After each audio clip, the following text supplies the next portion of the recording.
It is May 28th, 2021. And I want to welcome any of you who are watching live. And if you're watching live, we would love to hear some of your thoughts, comments, and questions, specifically questions on tonight's topic. And again, we're continuing on with our theme of getting tools, tips, and practices for managing some of the hardest stuff in life. Alcoholism, addiction, depression, even suicidal fantasies. And so we've got three extraordinary gentlemen, all who work with wholehearted.org.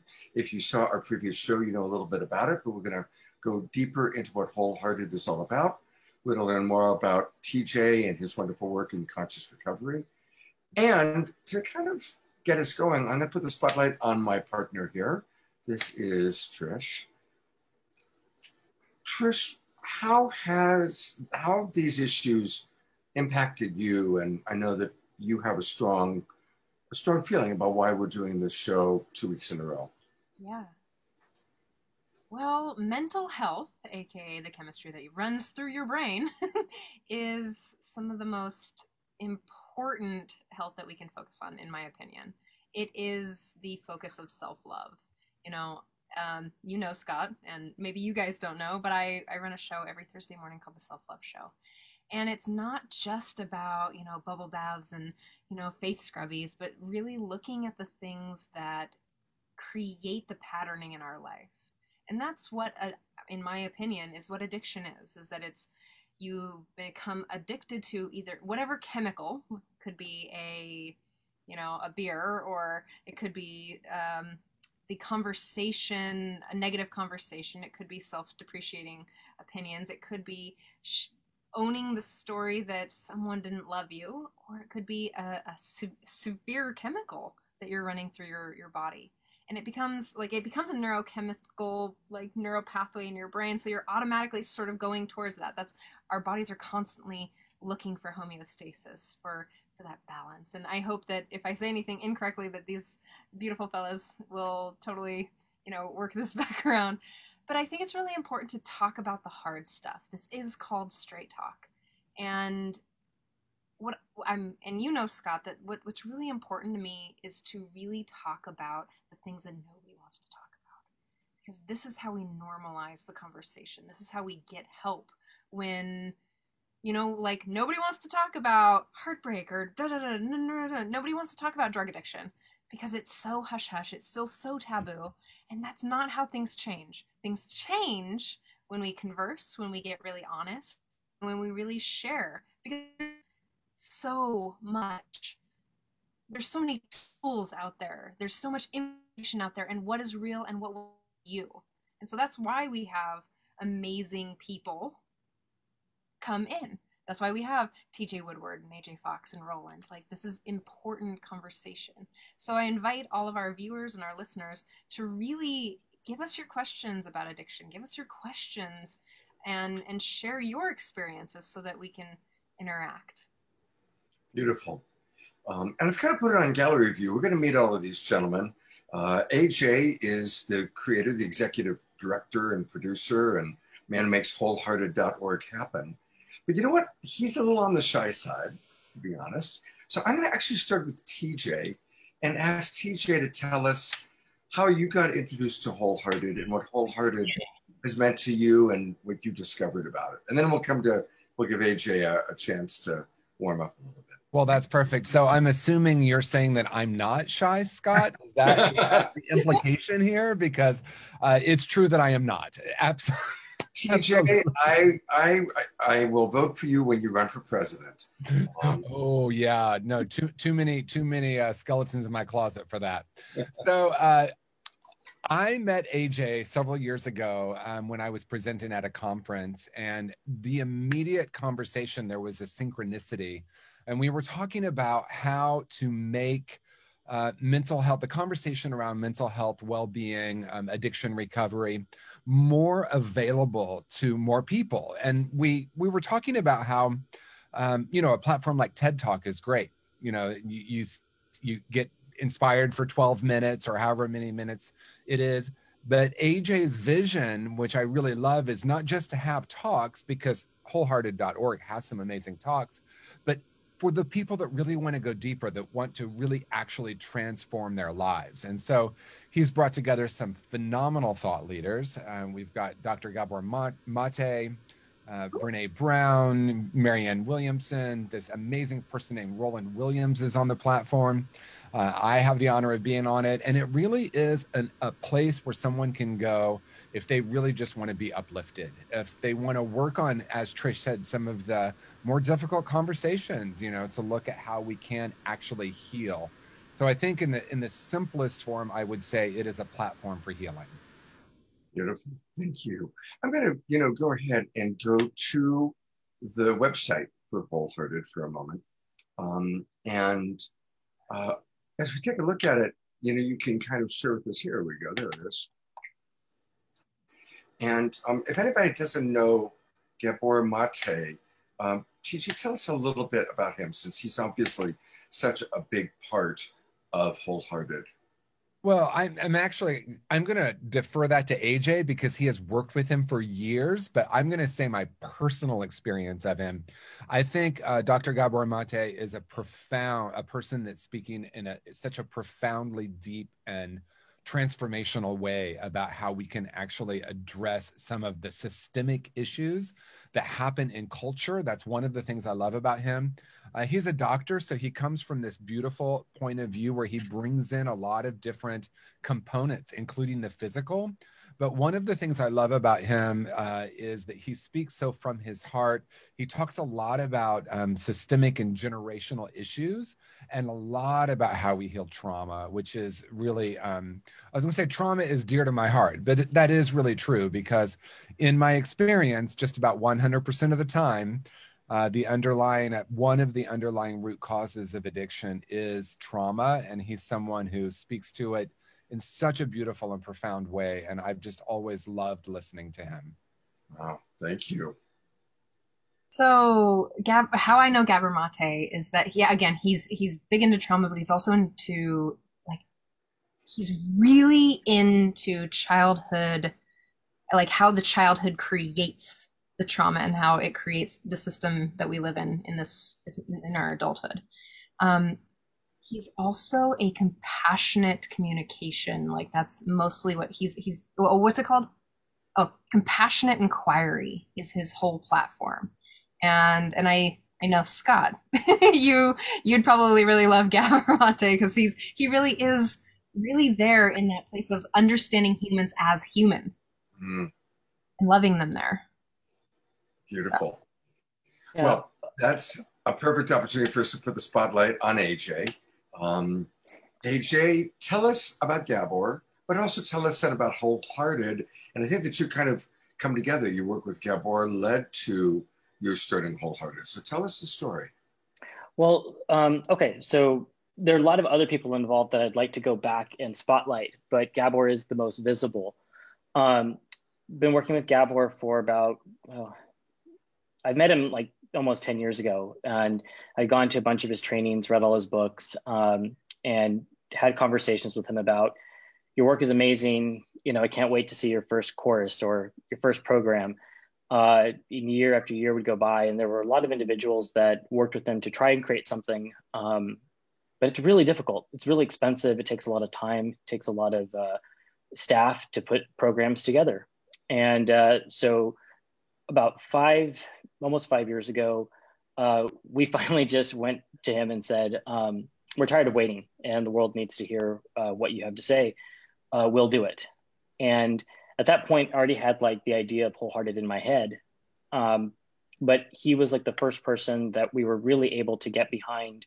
And so we brought him to Sacramento, California, and we did a 3-day, all-day workshop with hundreds of guests, and we produced a really high-quality set of programs. And then we worked on post-production for almost 2 years and built the online platform, wholehearted.org, which is a video-driven online resource that focuses on talks, video courses, and training programs. A lot of our content is free, and some of it we sell. And fortunately, because of Gabor's incredible work and the support of TJ and Mark Lundholm, people like William Williams.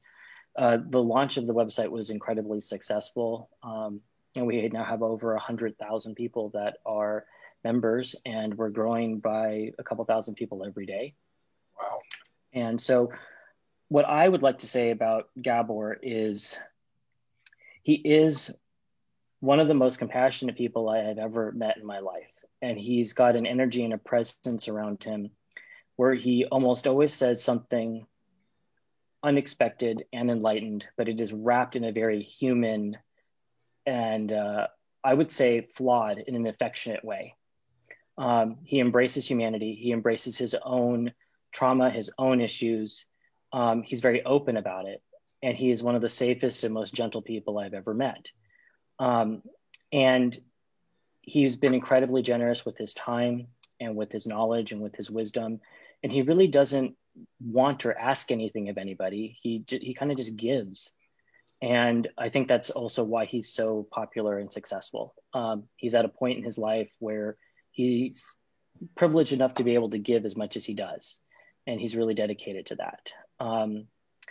The programs we have with him on wholehearted.org are the most popular programs that he has in existence. There's many, many people that have engaged in the programs, and we've been fortunate enough to offer unlimited scholarships to them for anyone who needs it. Going back to how TJ and I met, one of the things that really stood out to me about TJ was, first, he had a lot of enthusiasm, right? He's got this thing, he's got conscious recovery, and he knows it makes a difference because he's helped so many people with it. And I met him at a conference. He handed me his books and we kept in touch. And I saw him speak. And when I saw him speak, I knew that his work is the practical place where Gabor leaves off. So Gabor is excellent about talking about trauma and what's going on in the world. And he does have his compassion inquiry technique, which helps you. Well, he uses and he trains people on how to use that to find out what's underneath the pain or the adaptation or the behavior that people adapt to the traumas they have in childhood. But he's not like a how-to person necessarily. So the courses we have with him are, very expansive and detailed, and they're practical. But what's really wonderful is the conscious recovery programs that we have with TJ. Those are practical experiences. They're very much participatory that walk you through how to actually craft your own recovery and make a journey. Because what recovery in my mind has always meant, which has always appealed to me about TJ, is what are you recovering? You're recovering yourself. And we have a talk with TJ. It's a free talk on Wholehearted. It's called The Return to Wholeness. And he says, you're born whole and perfect. The journey of recovery, the journey of building a quality life, a recovery that you define as yours through your own compassion and without judgment, is about returning to who you were before what he would call a brilliant strategies or an adaptation or coping mechanism. And so his work in conscious recovery, I saw after doing so much work with Gabor, as this is the way that individuals that need assistance can really put their recovery into practice. And it's so trauma informed and it's so open and gentle, but really supportive. And TJ has spent just so many hours in the studio with us creating, 20 hours of video or something that you are like gently guided through every single step and every single exercise. So I would say, as far as programs we've created, it is the most comprehensive program that I've been involved with. I'm incredibly honored to be involved with it. And I'm really excited that people are able to come on a show like this and learn about it. Also to include Roland, we're currently working with Roland right now, and Roland's workbooks are equally as detailed and impactful and enlightening. And just in reviewing them, I have learned so much about areas where I was maybe blind or needed to become more aware. And as someone who's produced over 100 programs, to continue being able to learn from these brilliant people is an honor. So that's what I would really have to say about Wholehearted, how we met, what we're working on, and I can answer more questions about Gabor because everyone has questions about him. He really is a brilliant man, and I would say that I would bet that if he was on this program, he would also encourage you to take a look at these other individuals because they've also dedicated their life to this work. Well, we're going to, hear at length from Roland and from TJ. So this will be kind of the last little bit about Gabor. If people go to your website, wholehearted.org, I know that you're really putting a lot of attention and focus on the 8-episode course, Healing Trauma and Addiction. So tell us just a little bit about that for anybody that has gotten intrigued, and what would they get out of taking this particular course? And then we'll get to TJ and Roland. Absolutely. Okay, so Healing Trauma and Addiction is one of our flagship programs. It's 8 episodes long. It's a total of about 6.5 hours when you watch the entire program. When you sign up for the program, you own it. It is yours for life. There's not a limited time window. You can watch it anytime, as many times as you want. It's yours. It's called Healing Trauma and Addiction because that's really what it focuses on. It's Gabor's definition of addiction, which is any behavior that one continues to use to numb from pain or an adaptation despite negative consequences, and they're unable to stop. So it can be workaholism, hoarding, eating disorders, or drug and alcohol addiction. It's very expansive. It's very much about trauma, and it really helps people look at why they behave the way they behave and how to have compassion for yourself and others. He takes the approach of discussing this as a disorder in the entire family. So, or whoever you define as your family. So it's not specific to the person who is, quote, the addict or just the family. He integrates all pieces of this. It's incredibly detailed.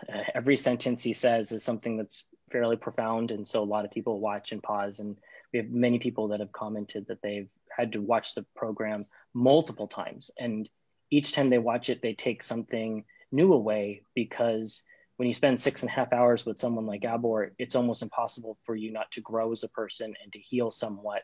And so when you see the material again, you perceive it completely differently and you process it differently. You can actually feel your growth as you review the program again. The program was a pleasure to put together. It was like 2.5 years of work. I worked very closely with Gabor putting it together. There's almost 70 pages of written material that our team put together that goes along with it. And we are continually updating it with more material as time goes on. Beautiful. Thank you so much for the incredible work that you're doing. Sure. I'm going to go to Gallery View because I want to share kind of a commonality between the work that Trish and I do with Love Coach Academy, my understanding of your work, especially TJ's. And I want to vulnerably share that I actually met TJ. I was looking for someone to do some coaching. I was going through a hard time. I was drinking too much. And TJ was referred to me.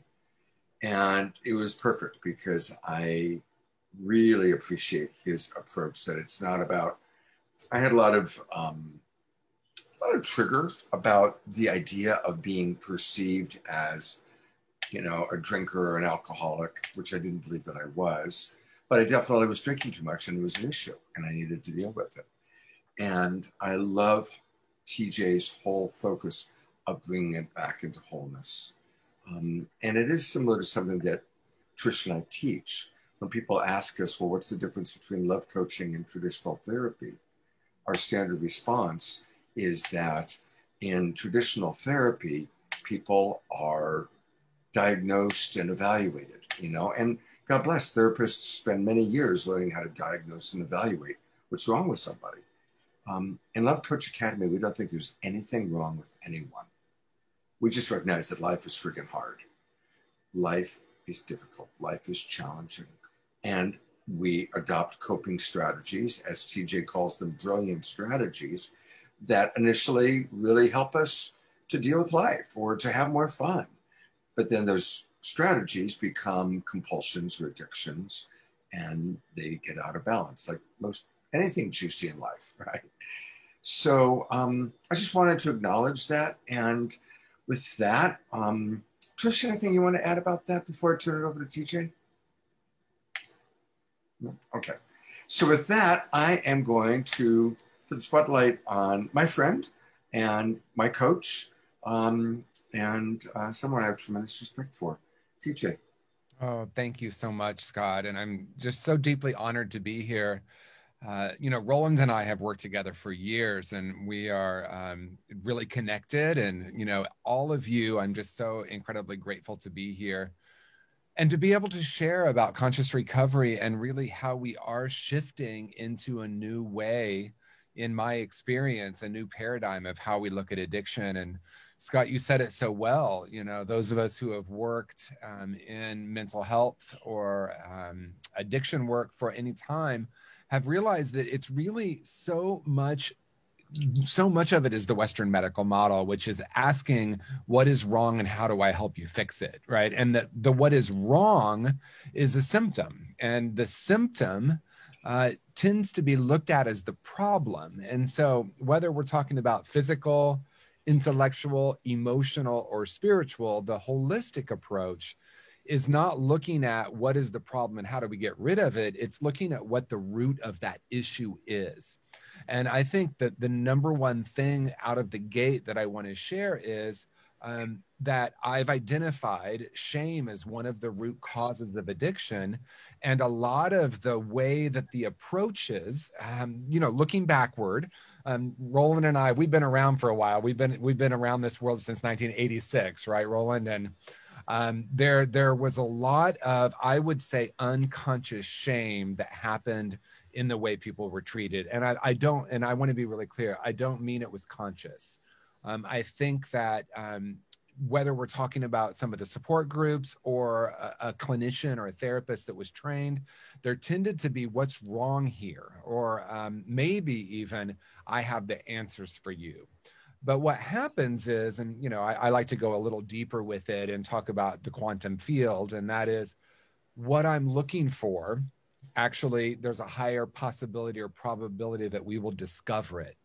And so we're multidimensional beings, and conscious recovery, Scott already spoke to this, but at the root of it, we're recognizing that, as AJ said, we come into this world as whole and perfect beings. I would say whole and perfect spiritual beings. And then life happens. We could use another word, right? But life happens, and we start to believe fundamental lies about ourselves, and we develop core false beliefs. But it's much more than a belief. Shame is a frequency, right? It's a way of being. It's in the body, it's in the mind, it's in our hearts, and it's in our spirit.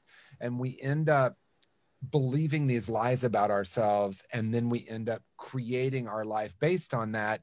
And gosh, when I even saying that, I'm like, of course we drink and use and sex and shop and all the things that we do to not feel that, right? And so, similar to Gabor, I like very simple, and this, maybe it's overly simplistic, but addiction in its simplest form is looking for something or someone, some behavior outside of ourselves to try to manage something that feels out of alignment within.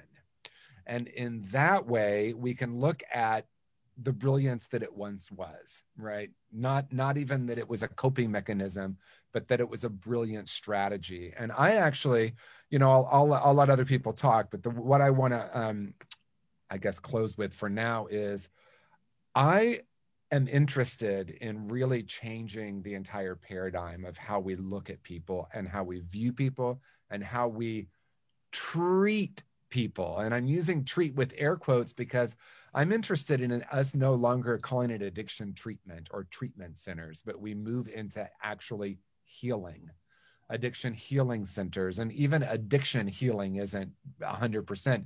It's really about creating a space for us to return to our wholeness. And that I really know that we can heal the underlying root causes. That the mind might want to say, oh, is he saying I can drink again? Not what I'm saying. But what I am saying is I like to ask the question, what gets created when? So what gets created when we are told we have a chemical imbalance or we have something organically wrong with us, and we don't even know if that's true. That's just what we've been passed along. We've been told that addiction is a chronic lifelong illness that cannot be cured, only treated. Not to debate that, but to look at what it creates. What does it create when I believe that?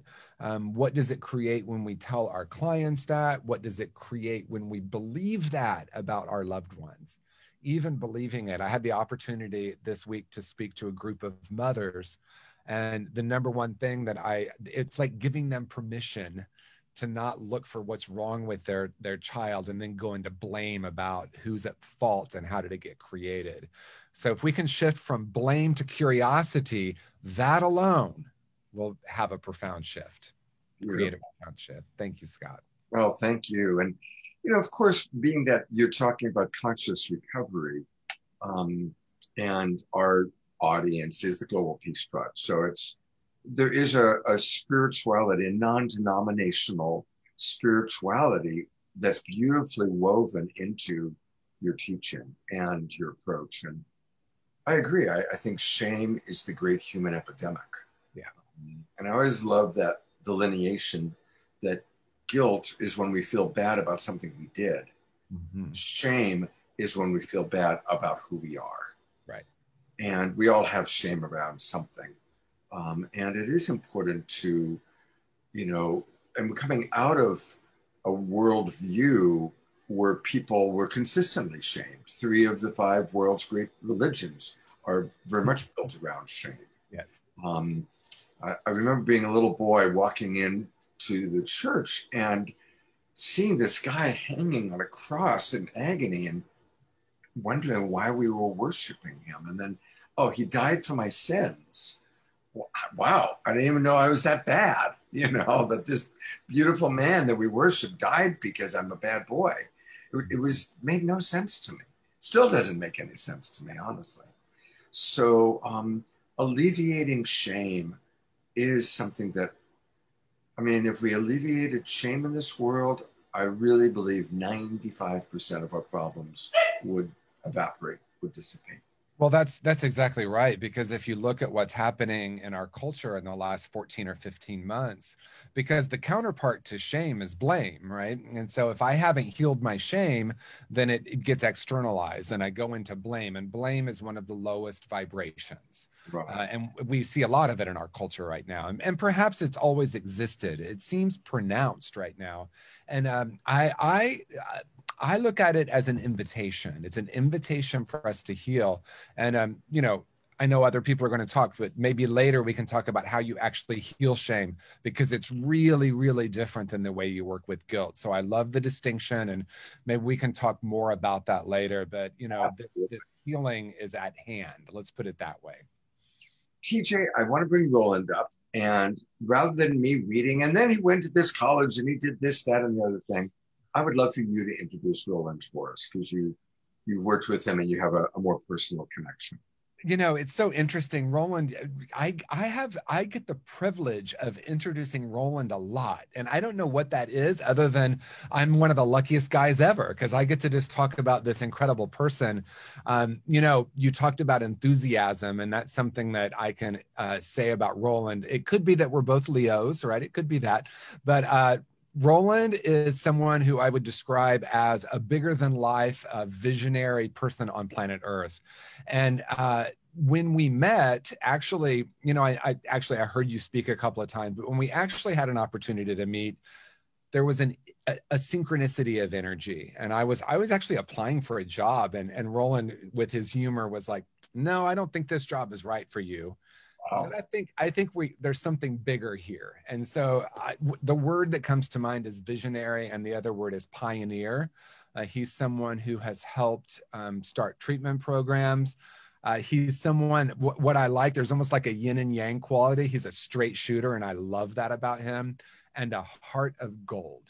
So I could say all kinds of things about his accomplishments, but that really is the bottom line, is that, Roland, you're someone that has this beautiful heart and so dedicated to this work and helping people. Beautiful. Thank you, TJ. So, Roland, I'd love for you to, because you have been around for quite a while. You've done a lot of work. You've supported a lot of different communities. Let's tackle that topic of shame. What what are some of your tools, or what do you say to people when you hit that place when you're coaching them, where they acknowledge that they have tremendous shame about their alcoholism or their anything? How do you support people in that way? Well, let me just first apologize. I have an elderly bulldog at my feet, and he's snoring, which he does all day long. And so if you hear that in the background, that's my dog snoring.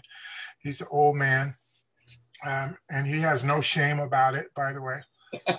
He has no guilt and no shame about that. He will snore and pass gas and all day long, and has no shame or guilt about either one. I think what comes up for me, and I love these guys, I love this forum. One of the things I've been in this business of trying to help people who are struggling with addictions and all of the repercussions of having a life that's full of addictions and acting out that goes with that. I've been working with people trying to pick up the pieces for the last 35 years.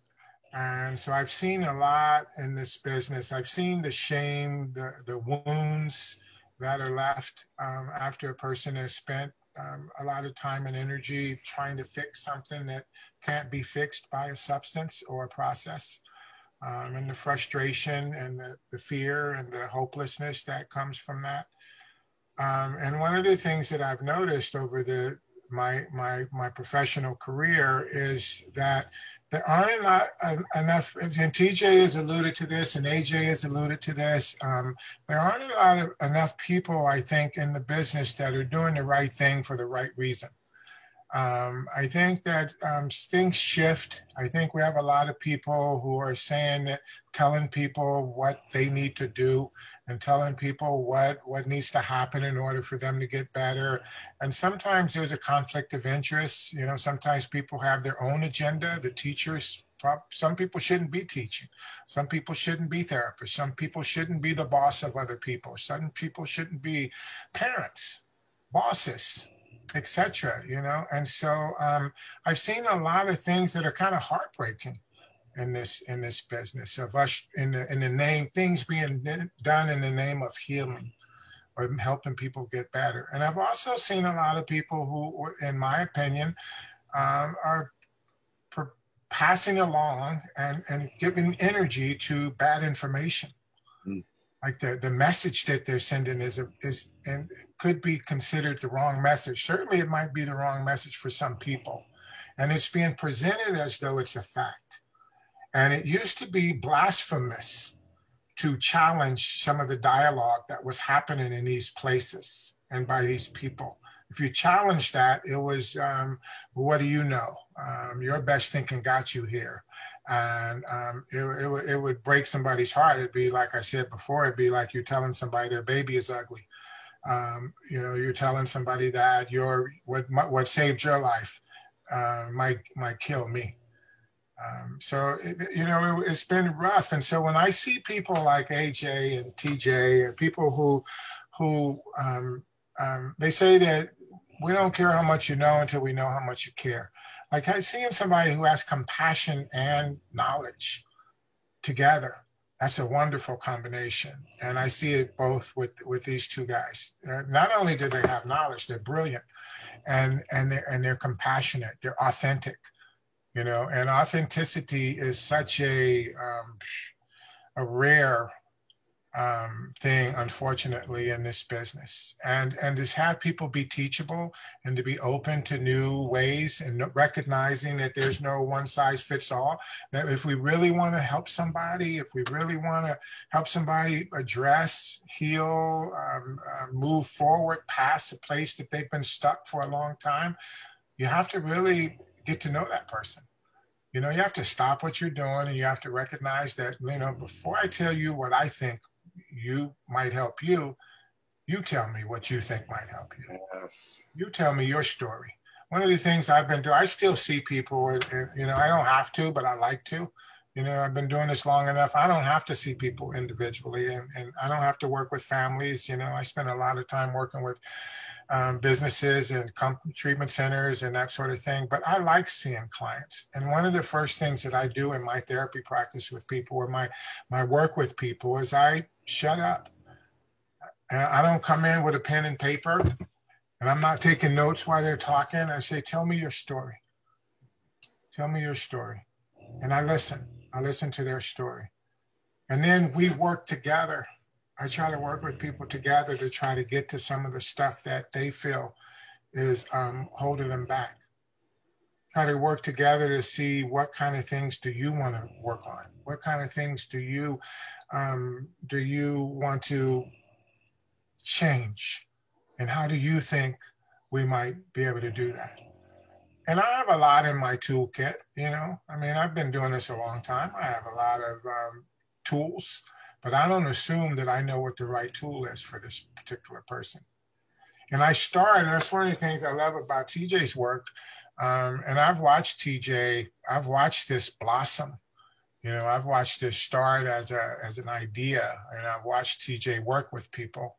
And I've watched TJ's, his I don't know about this, you know, maybe there's a better way to do this. I don't know if we're really looking at this the right way. And I've watched it evolve to become conscious recovery, and to hear TJ articulate it. I think, as you said, Scott, or as AJ said, that TJ has figured out a practical way to give people a different way of looking at how we've been treating people with these problems, with these issues. And it's a loving, kind, forgiving, understanding, inclusive way. It's a non-adversarial way. And, you know, people just respond to that. People respond to that. That's so core. And people just want to feel like I'm not being judged. I'm not being pigeonholed. I'm not being forced into a box, that I'm okay to be who I am. So maybe if I don't start from a place of being not okay, I don't have to. The goal isn't to make you okay, by the way. And TJ's model really, TJ put words to some ambivalence that a lot of providers have had for years. And one of the things, and this is something in common with TJ and AJ, I've had people approach me many, many times, say, look, I want to do something in this field. I want to open up a treatment center. I want to write a book. I want to do this. I want to do that. And you know what most of the time happens is that people don't follow through with it. They don't put the energy into actually making it happen. And you're looking at 2 people, 3 people, and myself included, that actually put the energy into saying, look, I got an idea. I believe that there's something that we can do to have some impact in the struggles that so many people are going through, that we all have a personal attachment to somehow. You know, we all have a personal attachment to this struggle, to struggle in general. Everybody knows what it's like to struggle. That people with drug and alcohol issues don't have a monopoly on struggling. Don't have a monopoly on making bad decisions, or making decisions that can be looked at as self-defeating.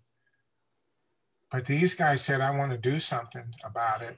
And they actually are doing it. And that's inspiring to me. And I think that encourages other people to do it, you know, to say, I'm going to put some energy into seeing if I can change my direction. So that's kind of what I want to say. I don't know if I answered your question, Scott, but I'm sorry. No, it's beautiful. I mean, I just want to acknowledge how much I appreciate that. Even though you've been in the business for 35 years, I loved what you said about how you start from scratch with each person. You shut up and you listen. That's so beautiful. And it is so different than, I'm the expert. All right, I'm here and I'm going to tell you exactly what you need to do. Yeah. There's a wonderful quote. We've had Deepak Chopra on Saturday Night Live a few times. And he has a wonderful quote. He says, people do not die from cancer. People die from the diagnosis of cancer. And that so sums it up. It so sums up how an evaluation or a diagnosis can just set us reeling. And obviously, recovery, you know, it's a big business. You know, it's thousands of dollars a day to go to these recovery centers and live the life of Riley and get all the treatments, and then, you know, what's the numbers are staggering. Something like people go to them 8 times before they quit or whatever it is.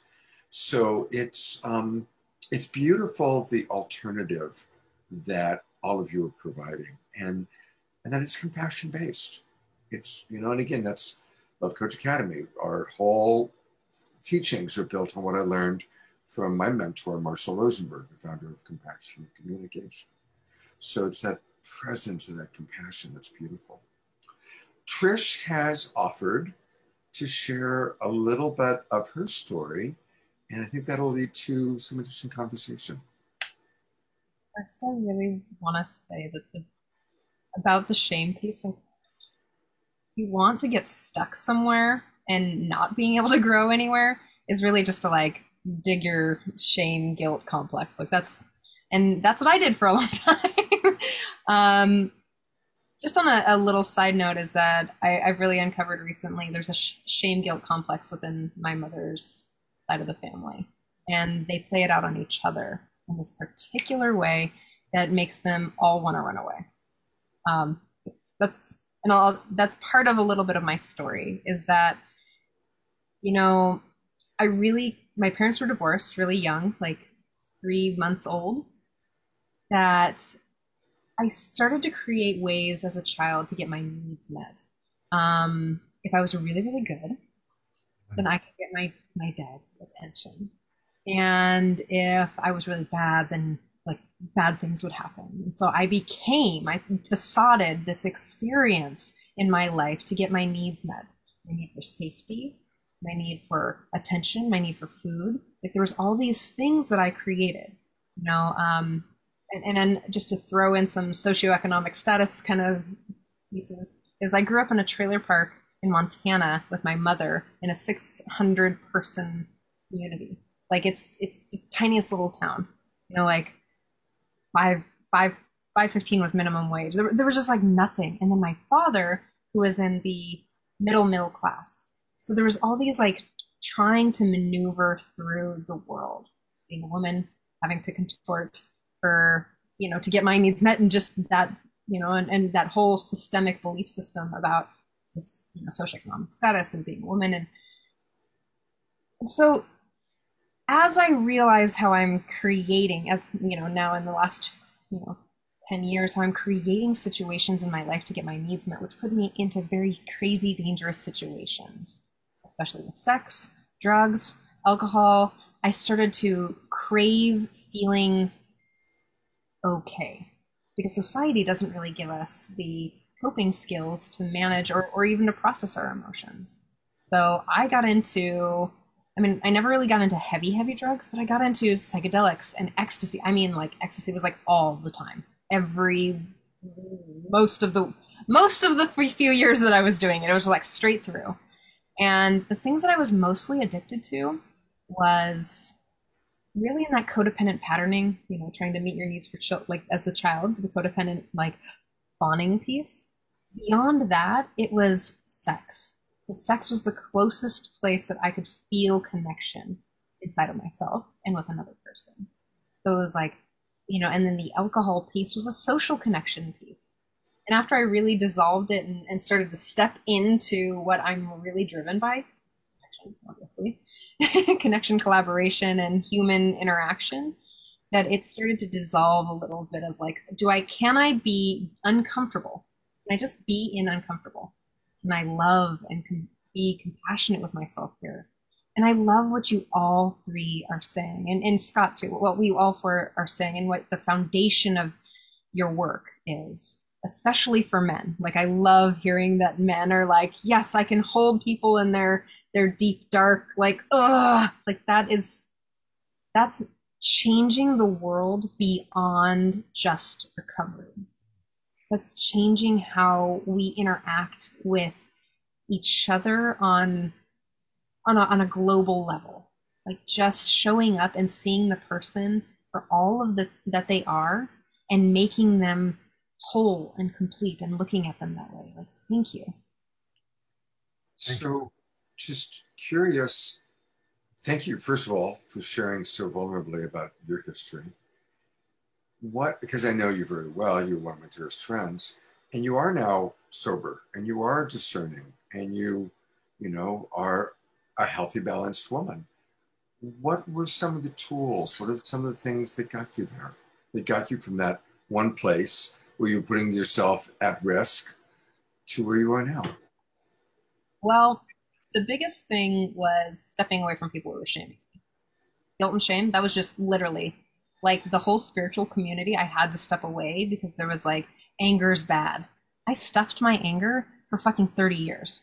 Okay? Like that wasn't okay for me. That just created so much stuff. So when I started to step away and was like, well, okay, that's not actually helpful. In fact, it creates more I'm bad, wrong, and I'm unlovable. The it's all good thing didn't work for me. You know, the first thing that helped was a really profound hypnotist who helped me stop the nightmares from the sexual assaults that I experienced. That was the first one. And then from there, I found Christine and Dick Price's work, Gestalt, the Gestalt awareness practice, dropping in, slowing down, and actually learning to acknowledge my feelings. You get it off, like feelings, I didn't want to do that. And then I found embodied Gestalt, which meant I didn't have to process outward. I didn't have to say a word, that I could just get into my body. I could just express out flamboyant movement and really process my emotions without processing my language. And then all of that dropped me into your work, Scott. And I swear to God, like if I was just to give everyone one thing to do for the rest of their life, I would just say the self-empathy tool. How to go from the neurotic brain, how to really like acknowledge your own feelings, and then to just acknowledge your wants, needs, and your drivers, like what your value system is that's like pushing you forward, and to be able to speak from that place. Because not only does it do that, like if I ask TJ and I'm like, my need for connection needs to be met, can you collaborate with me right here? Because I'm unregulated. But here's the key point is that I've self-regulated enough to ask TJ that. But the cool thing, Scott, just one more piece, is the cool thing about the self-empathy tool is that as I become more compassionate and empathetic with myself, that my capacity to be empathetic with another person just increases like vast exponentially. Is that now, because I can actually process it myself, I can come to AJ or Roland or you or TJ and be like, I've self-sourced this and now I'm ready to hold your stuff too, because that's relationship. Those are the things. Beautiful. I'd just love to open it up. I'm going to go to gallery view. Is anything that any of you want to add that you were inspired by listening to Trish kind of share her story? Well, I will start by saying thank you, and we'll have to have an offline discussion about ecstasy. Let's just say I was actually at the birthplace, literally, of ecstasy. I got sober really young before it actually got mainstream use, but we'll leave that. Except I will say there's not a surprise there when I hear your story, because what ecstasy did for me, which of course was a temporary experience, but it did it beautifully, was it took down the barriers. And it helped me to experience love. You talked about a couple of things that I think are really important. And of course, to clarify, it didn't keep working that way. Otherwise, I wouldn't be sitting here talking about this, right? It did not continue to work that way, everyone. It worked that way once, and then I chased it for every weekend night for another year, and it got really dark. But at the root of it was this deep need to connect, and to connect with myself and to connect with each other. And I want to speak to something that you talked about, and that is, because I love Scott's question, so what did you do to heal it, right? What did we do to heal? And with conscious recovery, and I know it sounds like there's so much synchronicity for a lot of us, it really is about getting down to and having compassion for the little self, right? The child, the self that made these big, huge decisions at such a tender young age. Like at age 7, I closed my heart. I built a wall around my heart. And unfortunately, a lot of the mental health, or what used to be called mental illness, some people still say that, but I don't, or the addiction models, it's really tends to be cognitive, right? So how many times have you heard someone say, well, change your narrative or change that story or rewrite that story? And if it were just that simple, first of all, people wouldn't be in treatment 5 and 6 times, or maybe feeling stuck in therapy for 20 years, because really it is about getting down. And as Trish said so beautifully, learning how to actually feel the emotion, have that emotion, have compassion for myself as a being that has emotions, right? And so the reparenting is such a huge part of it. It's just so crucial. The other thing, and I'll close with this, Trish, I love that you talked about the spiritual community that only, really, I was part of a spiritual community, and they literally would say, oh, cancel, don't say that, that's negative, don't talk about anything but love and light. And what I did was I buried what I thought was my humanity. And I thought there was something wrong with my humanity. And I would hear people say we're spiritual beings having a human experience. And I woke up one day, I just shot out of bed and I thought, no, we are spiritual beings having spiritual experiences.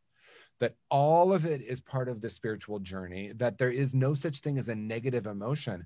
I actually have gone to treatment centers, and they would list the positive emotions and the negative emotions on the wall. And that's addiction. It's like, this is negative and I must be rid of it. This is positive, I want more of that, right? So living in that duality. And, my darkest times have been equally as useful, if not more useful, than the times that I'm like, oh, that was so wonderful. And if nothing else, my own sexual trauma, for example, and healing my own sexual trauma, or always a process, but in that healing process has made me uniquely available to be present with someone else's without going into a story of blame or feeling sorry for someone, right? Oh, that's so horrible that happened to you. No, let's be with this. So once something's healed, we hear hurt people. I think I said this on Saturday night, but we hear hurt people hurt people. Well, healed people heal people too. We're a presence for that. Like, I'm not healing someone. It's by my own healing. And that's true for all of us here. Through my own healing, I become a presence for that. I love that you're saying that, because it's so important that, again, yeah, I'm just going to reiterate, there are no bad, good feelings. Right. Humaning is just emoting. And I have this idea that I've come to this planet just to have sensation. Like, I reincarnated here, Disneyland, to just sensate out. Like, I'm just here to emote and ride the roller coaster of that, and to connect with other people. Well, I think you've come to the right place. There are plenty of opportunities to have emotions on planet Earth. Body's really fabulous. That's right. It does all sorts of things. There's pain. What we've considered as pain. Right. I do want to say one thing, because I have this thought about healing. I have the word healing, and I haven't been using it for a very long time, because I went to speaking of sexual trauma. Sorry, Scott, I'm taking this somewhere. Go for it. I went to this beautiful healing retreat. And this woman, she got up, and at the end of this amazing 7 days, we were all psychedelically high just on the process work. It was fantastic. And she got up and she's like, I'm not effing healing because I'm not effing broken. That's right. And I was like, oh, I can't use that word anymore. And I've used transformation ever since. Yeah. But I use healing when it's someone else's, what their understanding of language is. Right. Of what that looks like for them. Yes. Gosh, you guys are so beautiful. I love these beautiful men, Scott. Thank you for bringing them. Absolutely. Gosh, there's so many different places that we can go. But I think what I want to hear a little bit more from AJ and Roland. And I just, since we kind of went down that road, there's a very famous spiritual teacher that I got to know. And he talked a lot about how on this planet, in this plane of consciousness, because of the illusion of separation and because of being in animal bodies, food and sex are amazing. That there's no other place in all the cosmos where food and sex is so incredible. And that's why so many people are really into food or really into sex. And Neem Karoli Baba, who was Ram Dass's guru, talked about that. And for him, it was food. And they would just like eat. And you see the picture of him, he was like gluttonous and he just loved to eat. And he said, you know, when I lose my appetite, I'll leave my body because that's what keeps me here. Because the bliss, that kind of permanent ecstatic, non-drug ecstatic bliss that exists in the higher realms is so yummy. And it's so dense down here. But there's nothing like food. There's nothing like sex. So I just wanted to add that. And for anybody listening, if you really love food, or you really love sex, or you really love to get high, there's nothing wrong with you. It's a natural human urge. And then our pleasure memory stores the memory of, wow, that was really good. I want more. You know, whether it's Haagen-Dazs ice cream or sex with our lover or, you know, a substance that put us into that state. So with that kind of, I'd love to open it up to the question of how do we manage our pleasure center? Like TJ said, he was chasing that first ecstasy high that changed his life. And, you know, there's that famous line that every heroin addict is trying to repeat their first heroin high.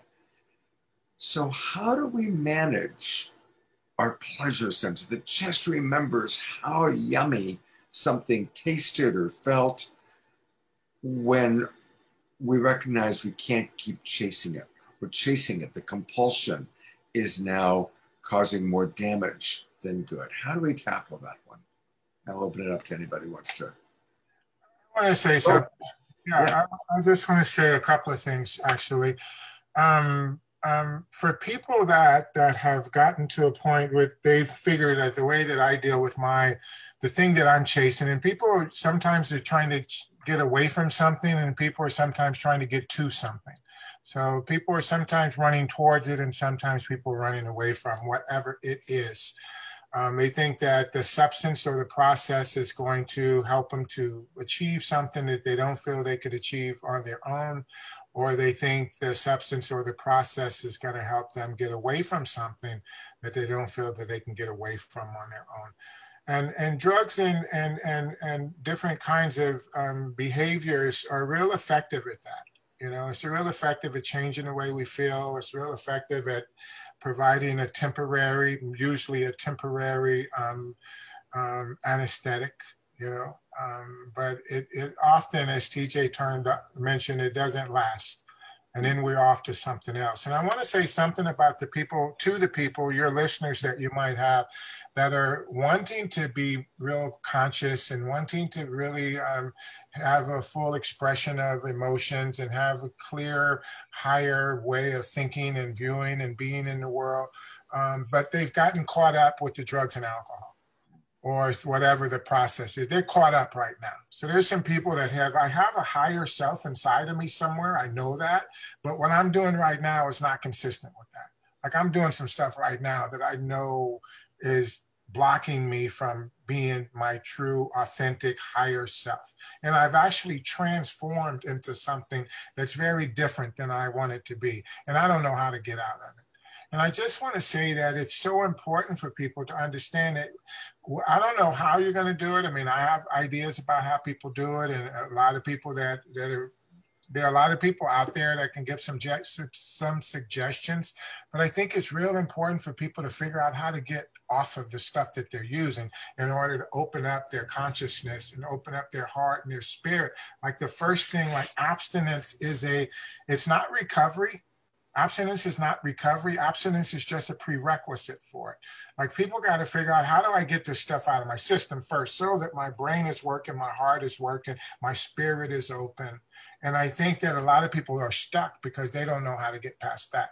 And they think that And it could be your journey, but a lot of people think that maybe I can still be my higher self while I'm doing heroin and while I'm doing cocaine and while I'm smoking crack and while I'm drinking to the point where I'm blacking out, while I'm doing this behavior that's contributing to me feeling like I'm hurting myself. Knowing that, as TJ said, it stopped working a long time ago.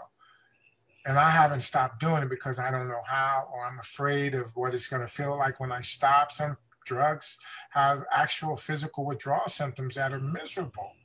Alcohol withdrawal can kill you. I mean, the reality is that you can die from alcohol withdrawal. So I think that it's important to encourage, for me it is.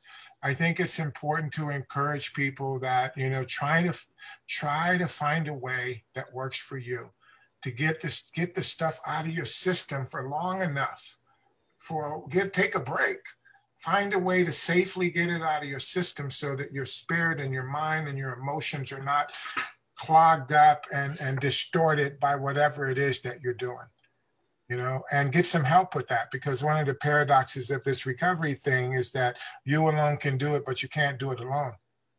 So, you know, get some help with that. And what I've noticed for a lot of people is that, and I think, Scott, you're alluding to this, is that a lot of substance users, drugs, alcohol, will stop using the drugs and alcohol. And we have a saying in the industry that a lot of people will put down the spoon and pick up the fork. Right. You know, so, you know, I think I gained 30 pounds my first year of recovery. I gained 30 pounds the first year because I was skinny my whole life. In my addicted life, when I was using, I was skinny because I'd rather do drugs than eat. And then I got clean and sober, and then I started eating. And then when I was active in my addiction, I actually didn't like sex. I thought that anybody who really needed sex was weak. I didn't want to need anything other than my drugs. And then when I got clean and sober, you know, some girl gave me a hug, and I was like, damn! And my body woke up.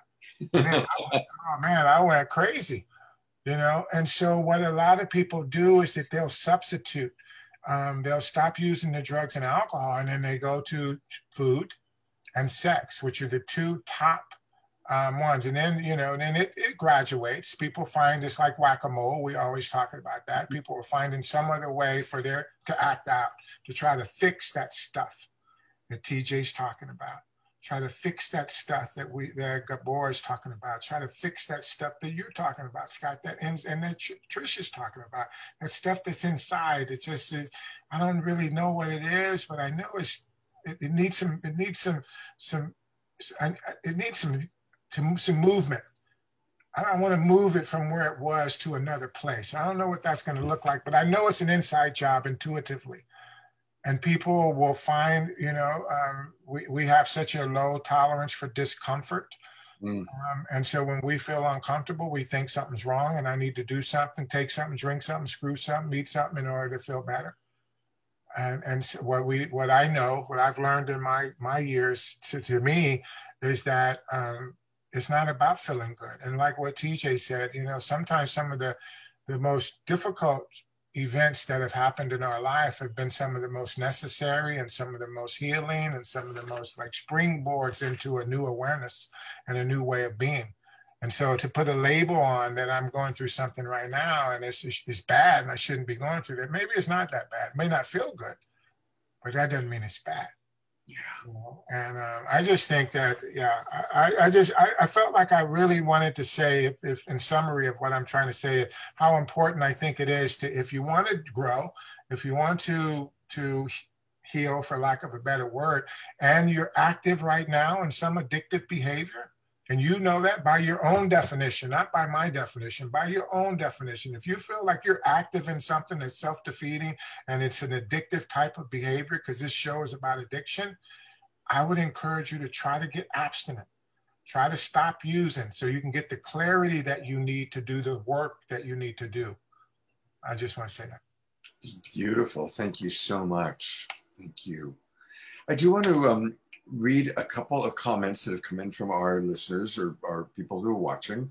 And then to kind of wrap us up, I have one more question. So I'll tell you what the question is now, and then you guys can all think about it. I'm sure you've been asked 1,000 times. The question is going to be, what's your advice for people that are very close to family members or loved ones that are using that, you know, John sees that Sally's using and it's hurting Sally and John wants to help.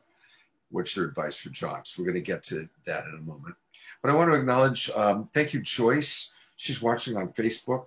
She writes, shame seems to be the prime motivating force in our patriarchal, paternalistic world. It's a way of dominating people. So thank you, Joyce. I tend to agree with that. Nancy has suggested weaning off in response to what Roland was saying about becoming abstinent, to wean ourselves. So curious if any of you have any thoughts about that. And Jerry Anderson, our mystic abbot, writes, often chasing filling the empty space is because people have the illusion of separation and they have not realized or are currently not realizing their true eternal self. And I definitely want us to tackle that, because if we're lucky, we've had some sort of a spiritual revelation, some sort of an oceanic experience where we've experienced, not because we read a book, but we've actually experienced our oneness with God, our oneness with life. Maybe for some people, it's oneness through Jesus or through a religion. Others, it's just one with nature.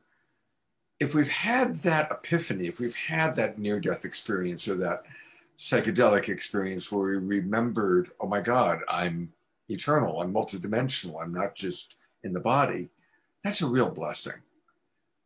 But for people who haven't had that experience, then hearing us talk about the illusion of separation and being connected to the one can almost seem like we're, you know, you haven't been invited to the ultimate party, right?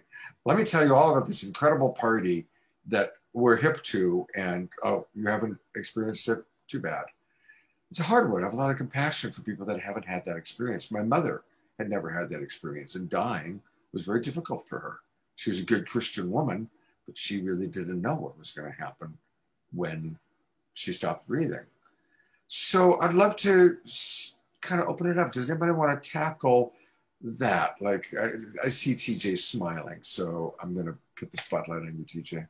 Well, thank you, because that's really the core of conscious recovery. It's that we come into the world deeply connected with our true nature, and then we separate from that true nature, right? So identifying the three root causes of addiction as unresolved trauma, spiritual disconnection, and toxic shame. And I think sometimes when we hear the term spiritual connection or disconnection, we might think of something up there or out there. And really what we're talking about is our true nature, our essential beingness, right? And so regardless of where someone is in terms of spiritual belief, because a lot of times we think spirituality is a belief, and actually that lives in the mental room. There's nothing inherently wrong with that or right about that. It's just beliefs are thoughts. Spirituality to me is an experience, and it's really an internal experience. And so what he's saying is so powerful, because it is in the separation from that. The separation from my true nature is what creates the belief that I need that fulfillment from the world. And it's not just a belief, then it becomes the experience, right? Because I've separated with my true nature, and I have an experience. You know, I love what Roland said. I hugged her and whoa, right? Oh, I had that experience. There was something that happened. And now I'm thinking that can bring it to me. And it does temporarily. And, you know, in some recovery circles, they use the term, they talk about having a God-shaped hole. And then they say only God can fill that. But I actually want to offer a little different perspective. The idea that the idea of God, whatever that means to you, is supposed to fill that, to me, is actually still an addictive thought. Because, you know, when Trish talks about healing, right, it's really wholeness. It's not really healing. It's the great remembering that we're already essentially that. And so it's not about filling that emptiness up with something. In some ways, it's about learning how to be with it and to walk with it. And then, you know, we could do an entire hour on the illusion of separation, right? Because that is what happens. We start to believe that we're broken or damaged or separate from, or not good enough, not lovable. And then we're walking around with that frequency, and then we find relief outside of ourselves and we want more. The issue though, you know, Trish, you said it so beautifully earlier. If I'm walking around believing I'm not lovable, and I'm trying to find relationships to feel more lovable, the issue is it's the frequency of the unlovability that becomes my chooser. It's really popular in our culture now to talk about what we're attracting. You know, I keep attracting.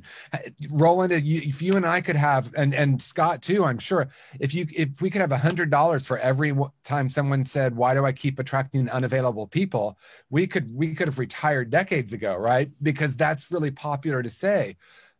My friend Marianne Williamson says, I was on that treadmill.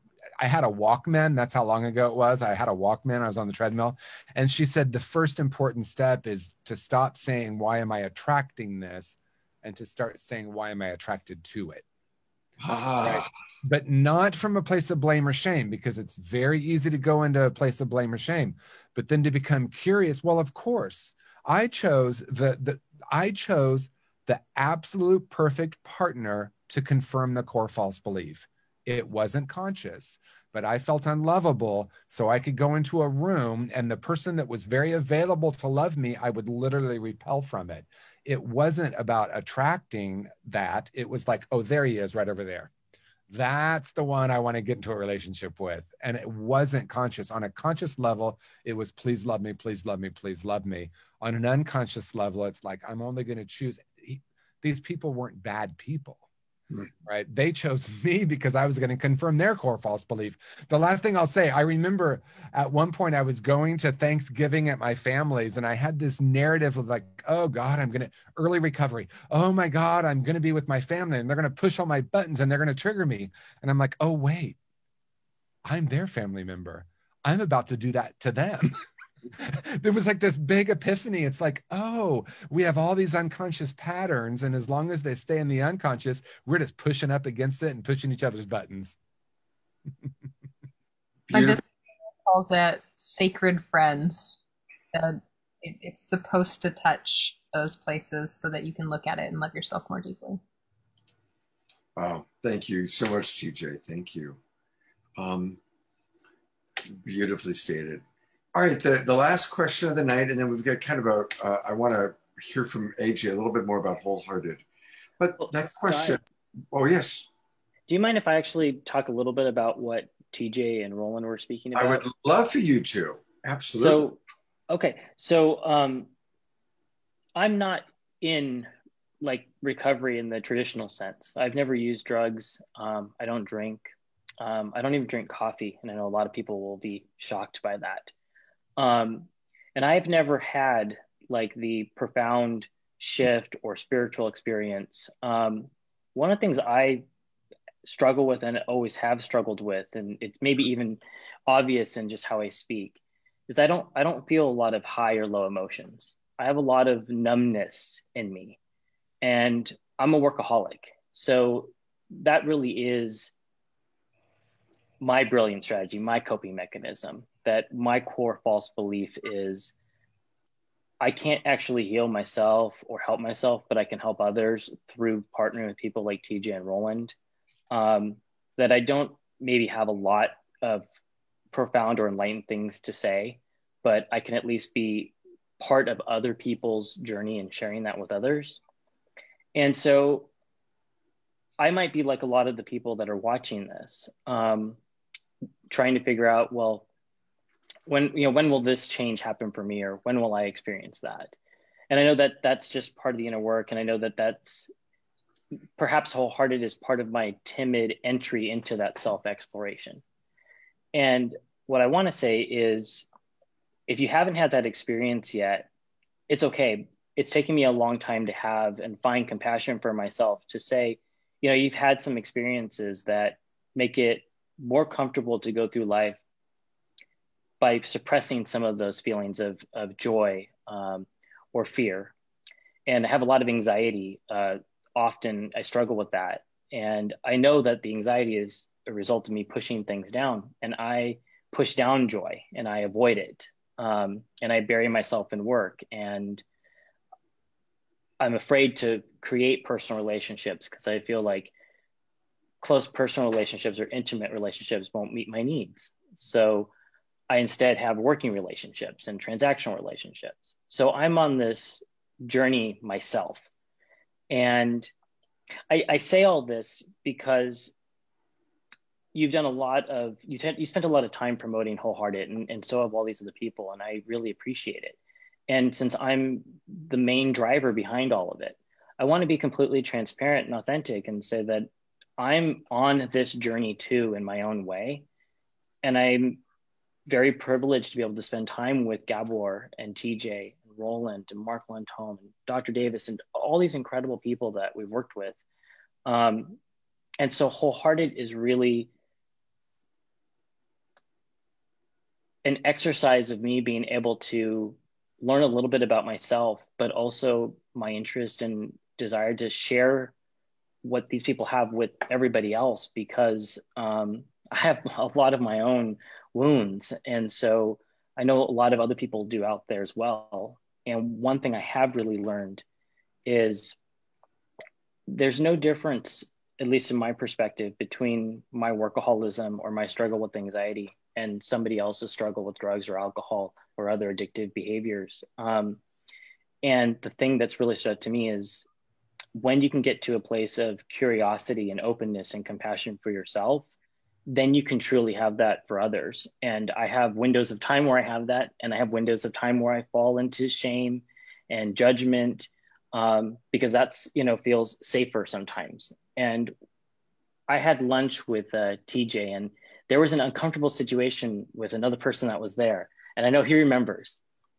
And TJ said, when things get uncomfortable, sometimes his response is to retreat. And it stuck with me because that's exactly my response. If I feel shame, if I feel embarrassment, if I feel struggle, I want to run away, and I want to avoid anyone I ever saw when that happened. He also said, judgment cuts off connection. If you judge, you aren't able to connect. You're not able to see yourself in someone else. And I've never forgot that. And I think about that all the time. And I don't think I've even told him this, but it's these little pieces and experiences that make me feel more okay about being alive and a little more comfortable being in my own skin. So I hope that when people go to Wholehearted or anywhere they go for information and they get to see people like Roland and TJ, that whether you're in recovery or not, or struggling with an addiction or not, these individuals have so much to say that you can apply to all walks of life. And their philosophy and approach comes from their own lived suffering and pain and wisdom.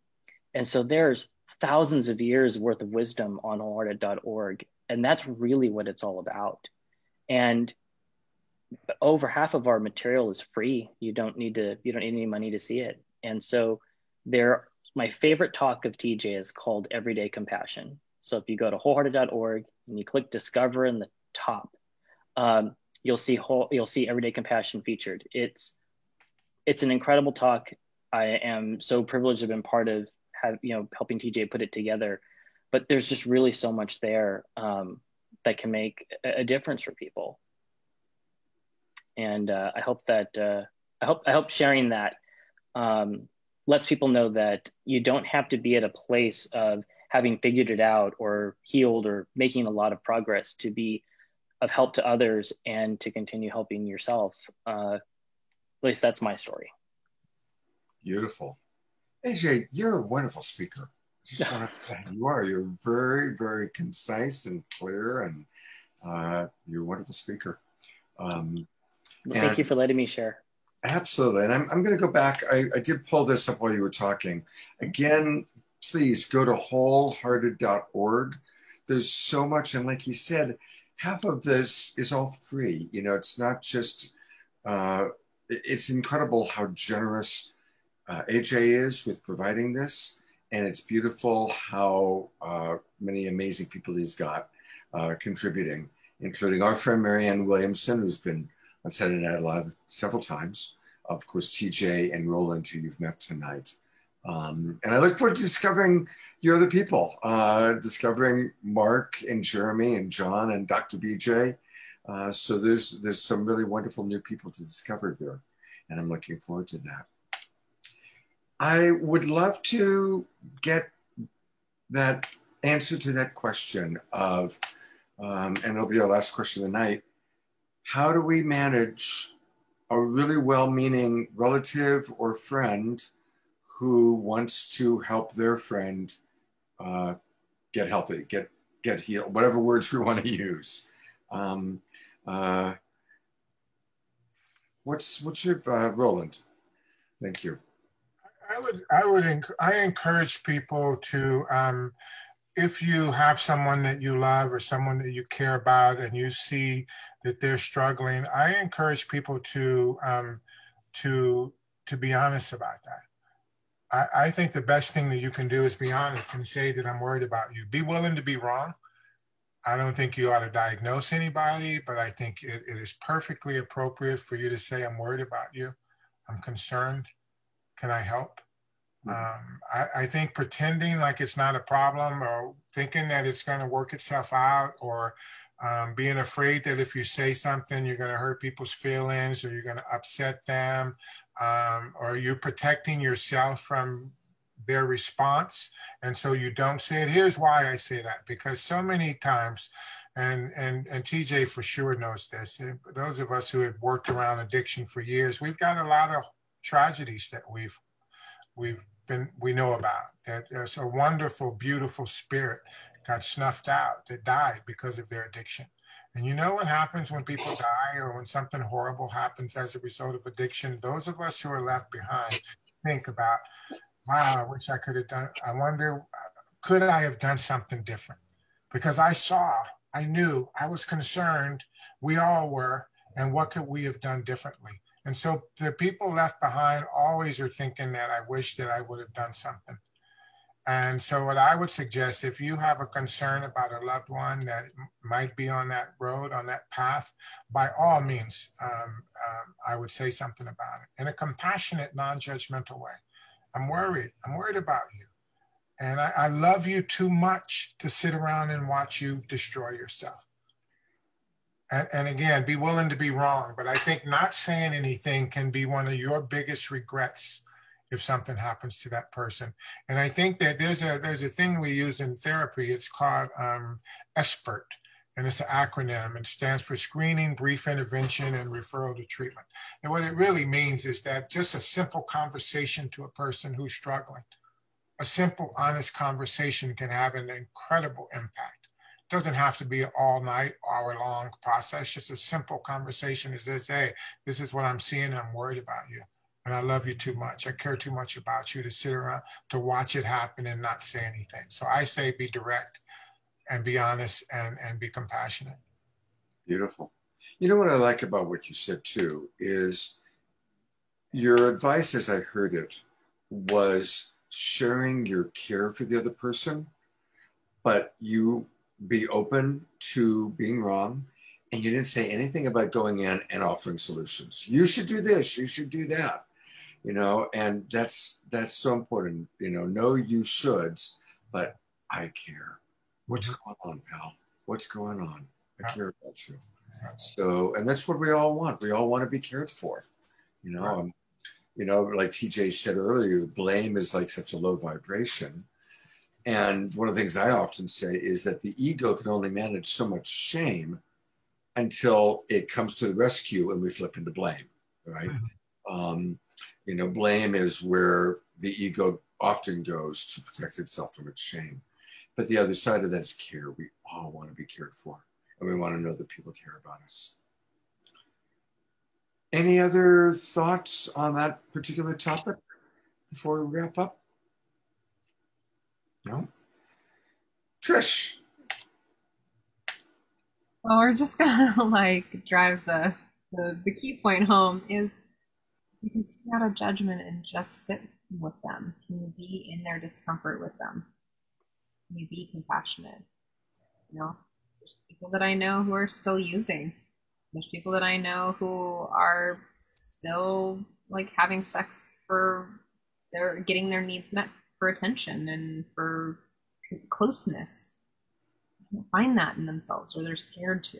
And so it's just, can I be with them? Meaning, like, can I sit in compassionate meditation and just like, how do I connect with them there? And what, I don't need to enable the behavior, but I can just be and understand and just like, yes, listen. Because that's what, you've said this a zillion times, Scott, and I know this is one of the foundations that you teach, is that, we want to be loved for being ourselves, our human selves, our messy, like, we just want to be loved and accepted. And that's really, like, if I go to someone and like, you're bad and wrong for doing these things, like, that's just not going to make them safe to want to shift or change. So the compassionate approach is really the key to really do anything, to love deeper. And, for you guys have heard me share this, is that my definition of love has changed over the last few years. And it no longer looked like whatever weird social thing that it looked like, but more of radical acceptance of what is. And can I love that person in their choices without making it mean anything about me? Without making it mean dehumanizing them in any way or objectifying them in any way, but to really be with them in their humanity. And rant. Beautiful.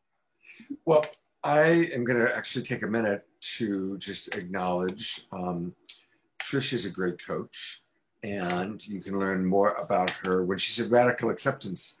I remembered that she's got this wonderful website, which is really her website. And if you want to learn more about Trish, she's a brilliant coach. Go to embodied-happiness.com and discover the path to radical self-acceptance and how you can walk that path with our beloved friend Trish. Thanks, Scott. Absolutely. And while we are on it, I'm going to go to each of you and your websites. I'm going to go next to our friend TJ. And TJ, I've got Conscious Recovery here. Tell us a little bit, and I know you did this last week, but for anybody watching who didn't see it, I love how you broke down your website with I am. Oh. So when you go to consciousrecovery.com, scroll right up to I am, and which of these three categories do you fall into? And then that's my cue to you, TJ, to share with us what you offer to an individual, to a professional, and to a treatment program. Yeah, so exactly. I am an individual. I guess we're all individuals, but I'm an individual person who is in recovery or struggling with an addiction.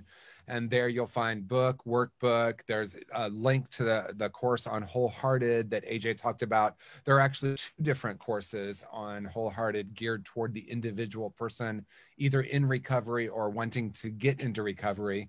The professional, I am a professional working in the field. We now have a certification process where you can become a Conscious Recovery certified coach. There's a process there.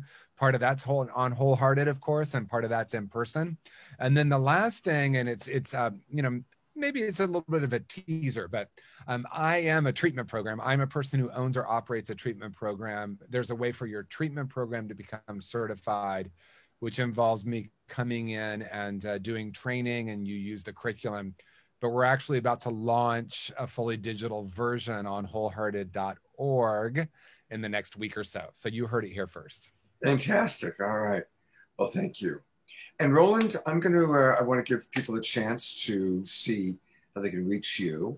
And so I've gone to your website, and his website is RolandWilliamsConsulting.com. RolandWilliamsConsulting.com. And I think what I'm touched by, Roland, is that, even though you are a consultant to so many businesses and larger organizations and communities, people, that you still are willing to coach individuals and support people individually. And that's really quite beautiful. So I assume this is the best way for people to find out more about you and to contact you, yeah? Yes, absolutely. Well, thank you. And it's really good getting to know you. I'm really appreciating it. Thank you. You too. And then finally, I'm going to go to AJ. And thank you again, AJ, for bringing us. And I'm looking forward to meeting you. Trish and I are driving to Sacramento, where we're going to meet AJ on Monday. So we're looking forward to that. So AJ, I'm pulling up Wholehearted. Tell me, what are some of the things you'd like for people to make sure they know about? Okay, so the first thing is when you go to the website, at the very top is the main navigation. Right. I encourage everyone to start at Discover. If you start Discover, everything on this page in this section is free. This is a new thing that we just put up, so there's only a handful of things. But starting on June 1st, we're going to be releasing probably about 50 programs. So 5 to 6 a day will be added. Wow. There will be conversations and talks with Roland and Bob Tyler and TJ Woodward and Mark Lundholm. There is a free talk. Well, there's 2 free talks with TJ on there right now. One's called Everyday Compassion and one's called The Return to Wholeness. There's free comedy shows, recovery-focused comedy shows from Mark Lundholm. And there's a free 1-hour talk by Dr. Gabor Mate. And we spoke about him in the beginning of the program. So it's been watched by over 1 million people now. It's his most popular talk. If you haven't seen it, I suggest you take a look. You can share it. You can. It's a great way to share Gabor with your friends and family. Same way to share TJ and Roland will have some numerous videos up there, probably on Wednesday of next week. So June 1st, June 2nd. A couple other free resources that I'd like to just let people know about is there's going to, Gabor Mate is focused, the focus of a documentary called The Wisdom of Trauma, which will be released, I believe, June 8th. And there's a suggested donation, but if you can't afford it, you can put in $0 and you can watch it for free. There's also a series of talks that the STAND organization that's hosting it is putting together with Gabor and some other speakers in the field. And so I think it's going to be a great opportunity for people to learn more about Gabor and also become more informed about trauma. In the meantime, you can start with the Power of Connection at wholehearted.org. And there's another documentary with Gabor Mate that will be featured on Wholehearted on June 1st called Is Your Story Making You Sick? And it has Dan Siegel and a couple of other people in it too. It's a really excellent program.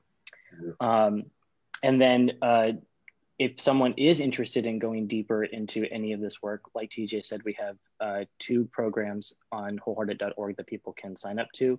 And another program that I'm aware of is Roland Williams Relapse Prevention Synapse Training, which is wonderful. And we'll have some content about that as well on Wholehearted where people can learn more about it. And they can go to Roland's website and contact him to sign up and become a trainer. And Wholehearted hopes to be involved in the process down the road to help bring that to more people as well. And we have the program we already covered, Healing Trauma and Addiction with Dr. Gabor Mate for individuals. We also have a masterclass for healers, which is a professional training on wholehearted.org by Dr. Gabor Mate. He also has his compassionate inquiry certification. If you are a healthcare professional, like a physician that would like to get certified in it, it's a 1-year facilitator program. You can learn more about that at drgabormate.com. That's my spiel. You did great. Well, we're going to do something tonight that we've never done before. Scott, real quick. Scott? Yes, Roland. Could I just highlight just 2 small pieces on my website real quick because I didn't. Absolutely. Let me go back and pull it up. I got it here. You are right. Okay, I'm coming back to you. Thank you. Sorry. Absolutely. It's not that one. Where are you? Here we go. Okay. And yes, Roland, what do you want me to show? I want you to show the services. Yes. Yeah. And so right here, I just, because I do so many different things, but this really lists a few of the things that people may or may not be interested in. But it's similar in some ways with what TJ talked about. There's things that I do for individuals, things that I do for therapists, and things that I do for organizations. So I would encourage people to look at that. Yeah, and this is actually a talk TJ and I did years ago when I was a guest on one of TJ's shows, and it's a question about the 12-step programs, that 12-step model, and does it work for everyone? And what are some of the controversies, a discussion about that. It's a really good discussion. But I think just having people know having people know some of the topics, for example, that I train on, I think are helpful to people that those are below. I'm sure a lot of the people that are on this may or may not be interested in a training, but just a discussion about those topics. And the last thing is I do have a couple of workbooks that are very practical for people. And one particularly is called, and it's at the store link. It's called Recovery as a Verb. And I think that might be, that right there, that little picture there is actually a video of myself and a guy who runs the biggest treatment center in the city of Detroit. So his organization provides services in the inner city to the most people of any other provider in that city. It's amazing work that he's doing. So we had a good conversation.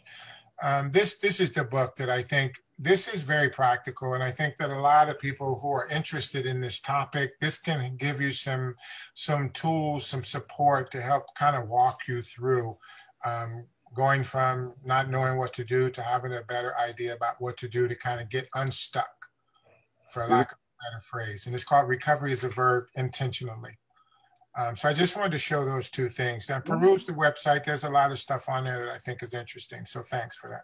Roland, thank you. Thank you. We are going to do something a little different than I've never done before on this show. We're going to all kind of sign off and say goodbye, but instead of the show just being over, I'm going to actually play a video of TJ working with a client. So it's actually going to be an hour-long video. So we won't necessarily be here, but it'll continue to play. And so TJ, it's the anatomy of conscious recovery. And so before I play it, I would just love for you to tell us a little bit about what our viewers are going to see. Yeah, and to start with, the person gave full consent. I want to absolutely start with that. So this is something that's on Wholehearted. It's part of the professional training. What does it mean to hold space, and what does it mean to look for the wholeness in someone? So when someone does the professional training and becomes certified in conscious recovery, they watch 3 different sessions that I lead. During this trying time, during this challenge we have. I did not mean to start. Sorry about that. If you have a gift. Okay. Sorry. Yeah, that's it. Just that for them to look at how we hold space and how we behold the wholeness in a person, and how we stand in a place of sit in a place of curiosity rather than offering feedback and advice. So that's really the simplest way to say it. And then hopefully it will speak for itself. Beautiful. All right, well, I'm going to go to gallery view. Trish, do you have any final closing thoughts? Well, I was just saying, wow, I'm really inspired. You all are fabulous teachers and such open, vibrant hearted, safe, loving men. I'm so grateful that your work is out in the world, and thank you for just loving so deeply. I see you just, I'm like, slumped. Thank you, everybody. All right, so stick around, everybody, and watch. I will periodically come and take a look at, that's my older dog that is just, calm down, almost. It's like he knows I'm about to finish, and it's like, okay, time to go for WALK. Anyway, here we go. I'm going to play Anatomy of Conscious Recovery. Guys and gal, thank you so much.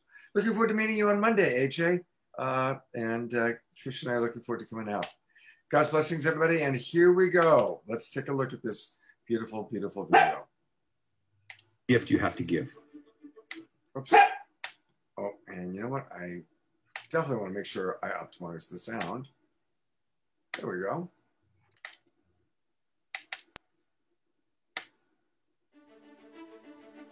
During this trying time, during this challenge we have, if you have a gift, you have to give. Shortcut for you. I got a lot of these. helped me in my life, helped other people with their lives. If you have a gift, you have to give. And if you wind all this up for what it's worth and what we really do have, content-wise, wholehearted.org, there's more than I can tell you in 6 hours. There is so much heart and so much wholeness and so much wellness and so much recovery and so many tools helping people learn to help themselves. You cannot make a mistake at wholehearted.org.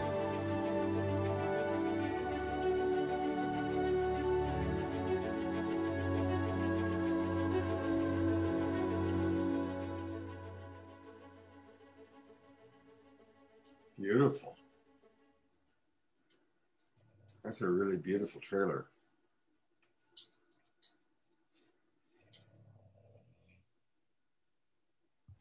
So Stephanie, thank you so much for being here. I'm really grateful that we're going to have this time together. Thank you for saying yes to this. I'm super excited. Okay, good.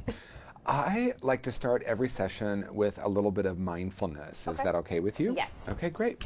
So just allowing yourself to settle in, gently closing your eyes. We begin by taking a nice deep breath together.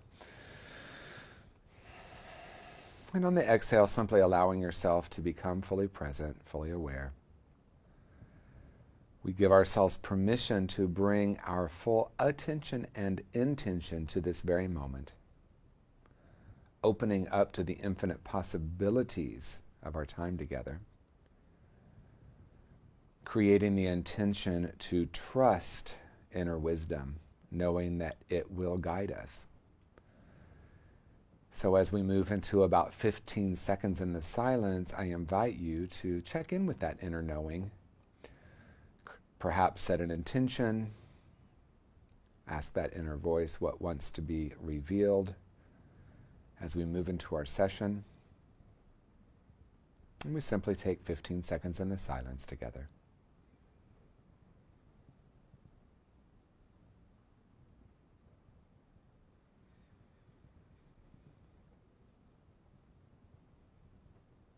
Okay, thank you.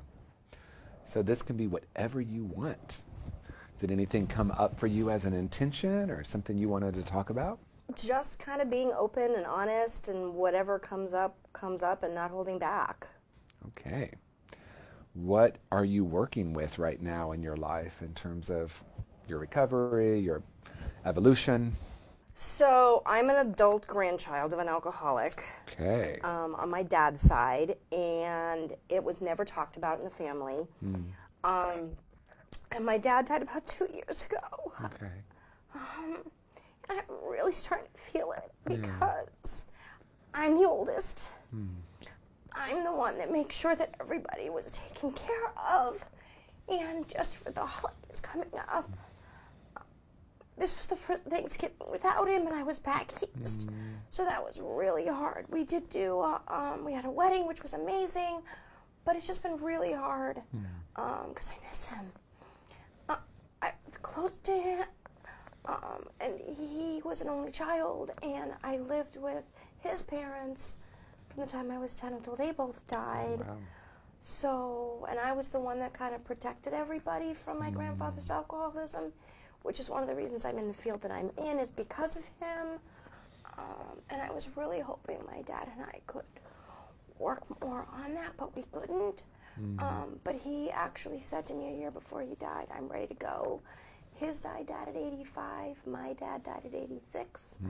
So there's just a lot of me going back and playing the strong one, which everyone said I was going to have to do, and I knew I was going to have to do. And going through his study, and there was some stuff that we found out that I knew about, there were some tapes that we found that I had to help get rid of. And that was really difficult. And my sister thanked me because she's like, she couldn't do the work, but I could do the work. So it's been, the last month, it's just been a lot of emotions coming up. And usually I shove them down. And I'm not shoving them down. I'm actually feeling them.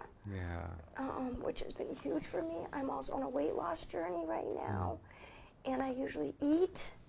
And I haven't been eating. I actually just had my weigh-in yesterday, and I actually lost 4 pounds in November, which is like huge. So there's a lot of stuff that's just kind of like coming up, and I'm just feeling it instead of, because I'm really good at like compartmentalizing and pushing it down. Yeah. And I'm like, no, I just need to feel it, and I just need to deal with it. And I've been talking to a lot of friends about it, and I've been talking to, you know, professionals about it. So that's been super helpful. But it's really just feeling the feelings, which is what I tell my clients. So it's important. You know, I have to live my truth because I can't help my clients if I'm a mess. Right. So it's really just feeling those feelings and not turning towards the food that I eat. And I'm a huge chocolate person, so it's not turning to the chocolate. Or if I am turning to the chocolate, it's allowing myself to have like one or two and then stopping. Where in the past I would just have like an entire box of chocolate. Or so that's really what's been going on the last like month. Wow. So if you noticed with Stephanie, she immediately went right into her emotions. And a very important key point here is it would have been really, really easy for me and maybe even tempting to pause or to stop her or to ask a question. But if you notice instead, I went about a full 3, maybe even 4 minutes before asking anything. And if you notice, I'm just simply nodding and I am aware and allowing her to share whatever she needs to share. But there's actually another point here, and that is as she was sharing, because it seemed like, it was going a lot of different places, but instead of trying to steer that, what I actually did was just held a space. And what's happening internally for me is simply reminding myself, be open, be present, allow her to go wherever she needs to go, because the key here is we don't want to consciously or unconsciously stop her process. Even if I think, oh, I wish she would have gone there, or maybe we should have talked about that emotional experience. Instead, I'm very conscious to hold space and to let her go where she wants to take it. And then when there is a point where she seems to be complete with that, then I come in and now I'm going to ask her a few questions. That's a lot. Yeah. So let me ask you a few questions about, we could talk, there's a couple different directions that we can take it, so I'll invite you to decide where.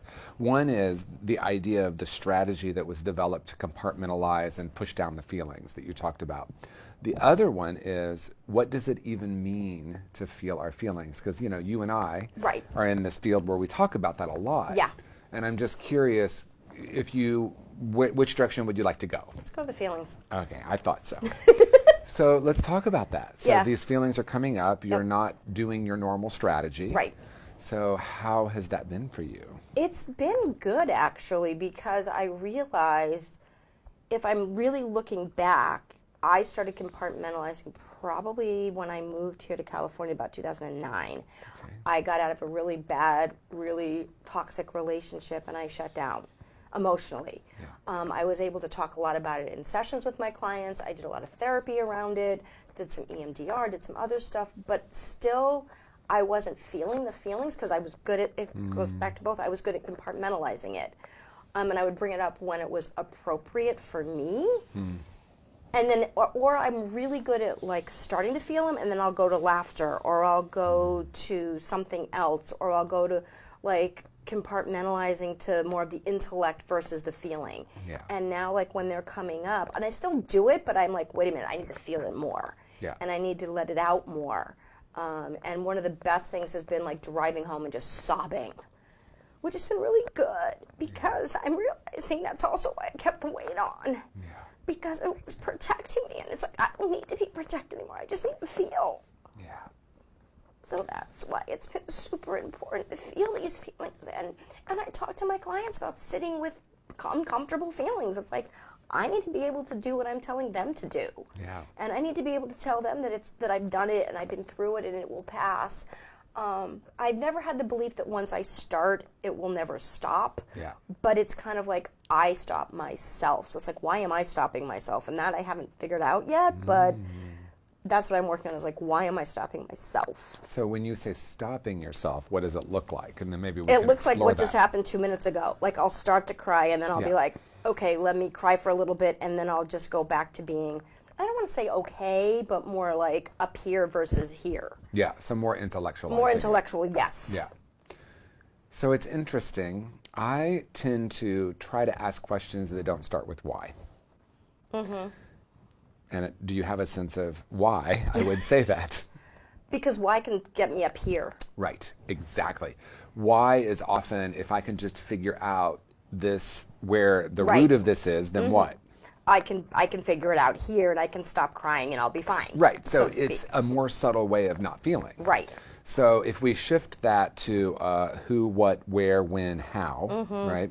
So, you know, we could change that to what would it be like to really allow myself to feel? And I think that's one of the things that I want to get back to, because I think about it as a kid. I mean, I was a super happy kid, really emotional, but always okay with being emotional. My ups and downs were not that intense, but they were good.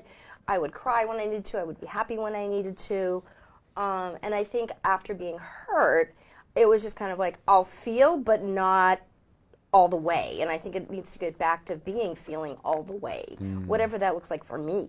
Yeah. And I think that's what I've been really working on, because I thought I'd healed a lot of it, and I'm realizing I don't know if I have. I mean, I've definitely healed a lot, but I think there's still some place I need to go.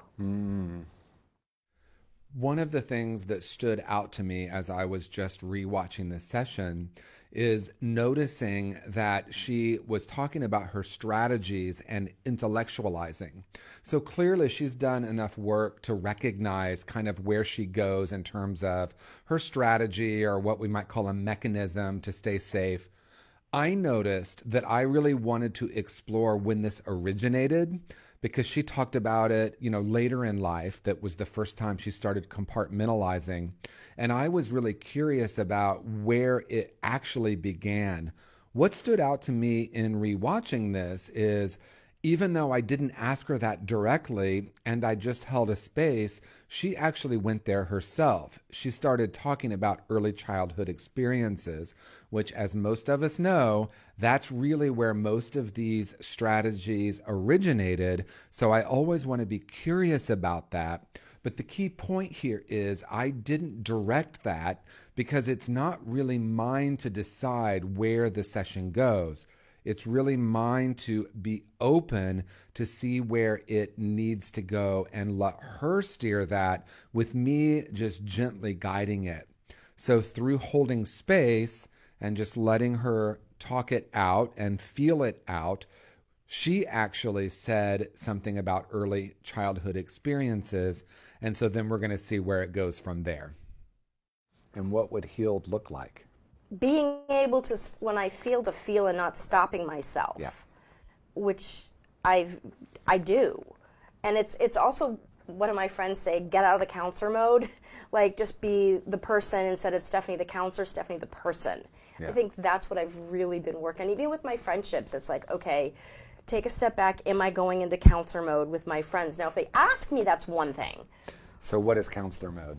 Counselor mode is when I give advice, when I give suggestions, when I go into that very intellectual, like, well, this is what I would suggest that you do around your relationship with your partner. This is what I would suggest you do around your drinking. And I'm like, wait a minute.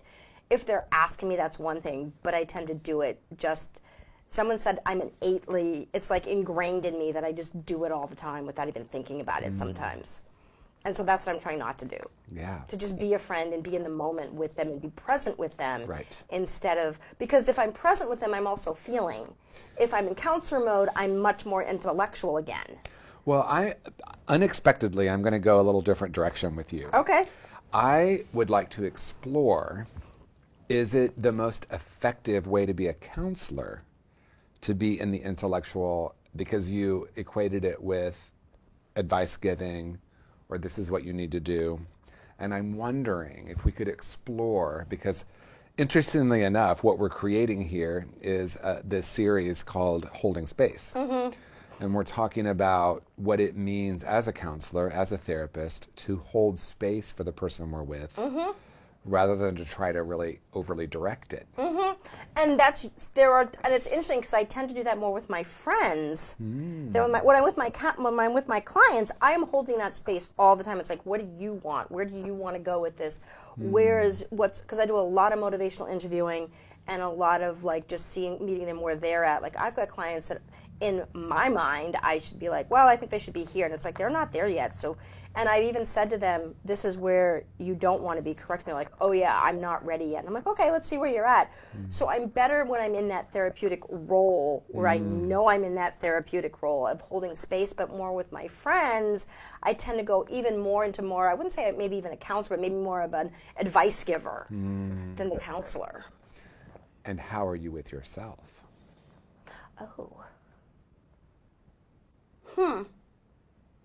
I've never thought about that. So this is a really interesting moment in our session. If you notice, it went in a completely different direction than what I expected. And again, I'm going to keep bringing the same point. If I had been overly engaged in steering the session, we would have missed the opportunity where she went about the role of the counselor. I noticed in rewatching it that I was definitely having a perspective about that. And when I notice I'm having a perspective, I invite myself to pull back and open up to see where the client wants to take it. And isn't it interesting where it just went when I asked the question, how are you with yourself? Because we actually started with, what does it mean to be a counselor?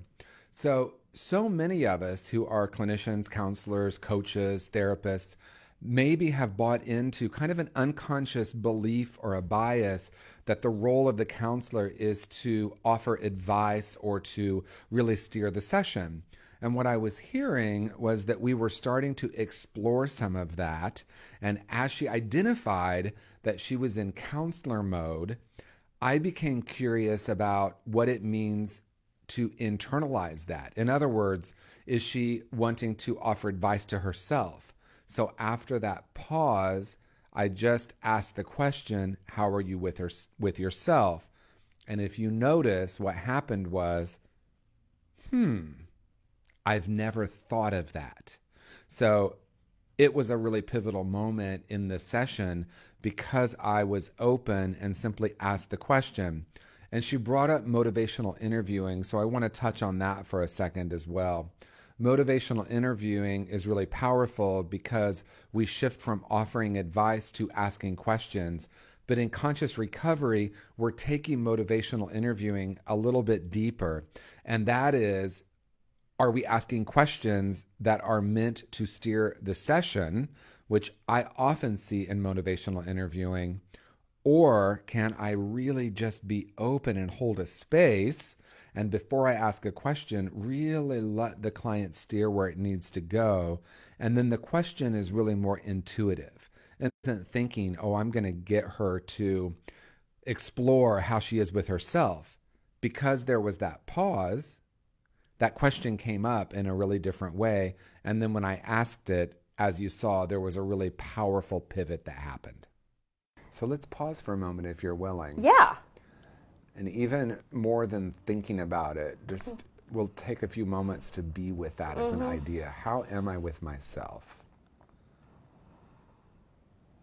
Just notice what emerges. I tend to be critical around my body. Right. I tend to be very uncritical around my intellect. I've used my intellect my entire life as a really shining star, so to speak, and kind of like I'm the closest. My dad had a PhD in religion from the University of Chicago. He graduated magna summa cum laude from Yale and Brown. Super smart. Yeah. And I've always been like, I'm the smartest of my family. I'm the closest one to him that way. So I've used that as a defense mechanism. But in other ways, it's kind of, and I know one of the things that I've worked on for years is the kind of like, I'm deserving, but I'm not deserving. So I've been working on like, no, I'm deserving of love. I'm deserving of having a partner. I'm deserving of going further in my career. I'm deserving of having a private practice, because for a long time it was like, well, I'm a fake. I'm not. So those critical voices is what I've been working on for the last 10 years to get rid of them. But they still creep in. So I have a profound idea for you. Oh, lovely. It's actually a question. Okay. What if The goal isn't to get rid of the critical voices. Mm-hmm. And do you know why I might be asking that? Or what's the purpose of that question? Because it's kind of that addict all or nothing thinking. Yeah. Yeah, because it's interesting, right? Because if addiction or using something, whether that's food, sex, shopping, gambling, drugs, alcohol, if we're using something, we're often using something to try to change an experience, right? Yep. So we could call it numbing or avoiding, or as you said, push down. You've used the term push down a couple of times. Mm-hmm. I don't call them defense mechanisms or coping mechanisms. I call them brilliant strategies. Yes. Right? So in your case, your brilliance is your brilliant strategy. Mm-hmm. Right? So rather than framing it as something that we need to get rid of, because that's at the root of the why question. Right. But it's also at the root possibly of like, let me get rid of these critical voices. That might be under the addictive umbrella. Mm-hmm. So what would be different than getting rid of them? Embracing them and changing them. Mm-hmm. I don't know to what, but I'm definitely thinking like embracing them and changing them and just kind of accepting them and maybe bringing them along with me and kind of like thanking them for what they brought me, but that they're not serving me anymore. Yeah. You said something that I think is really powerful. You said thanking them. Mm-hmm. And I really love that. Thank you, voice. I know you're trying to, whatever that is. Right. And then recognizing that it may not be the truth. Right. Yeah. Because I think about it, you know, I tell my clients all the time, like, write a letter to your substance of choice, breaking up with them. Yeah. Well, maybe I need to do that with my own thinking and my own thought patterns around, thank you for helping me, but you're not helping me anymore. Yeah. And maybe it's thank you, and first list all the ways it really has helped you. So let's explore that. What do you want to call it? The critical voice? Yeah, the critical voice. Okay. So how has the critical voice served you?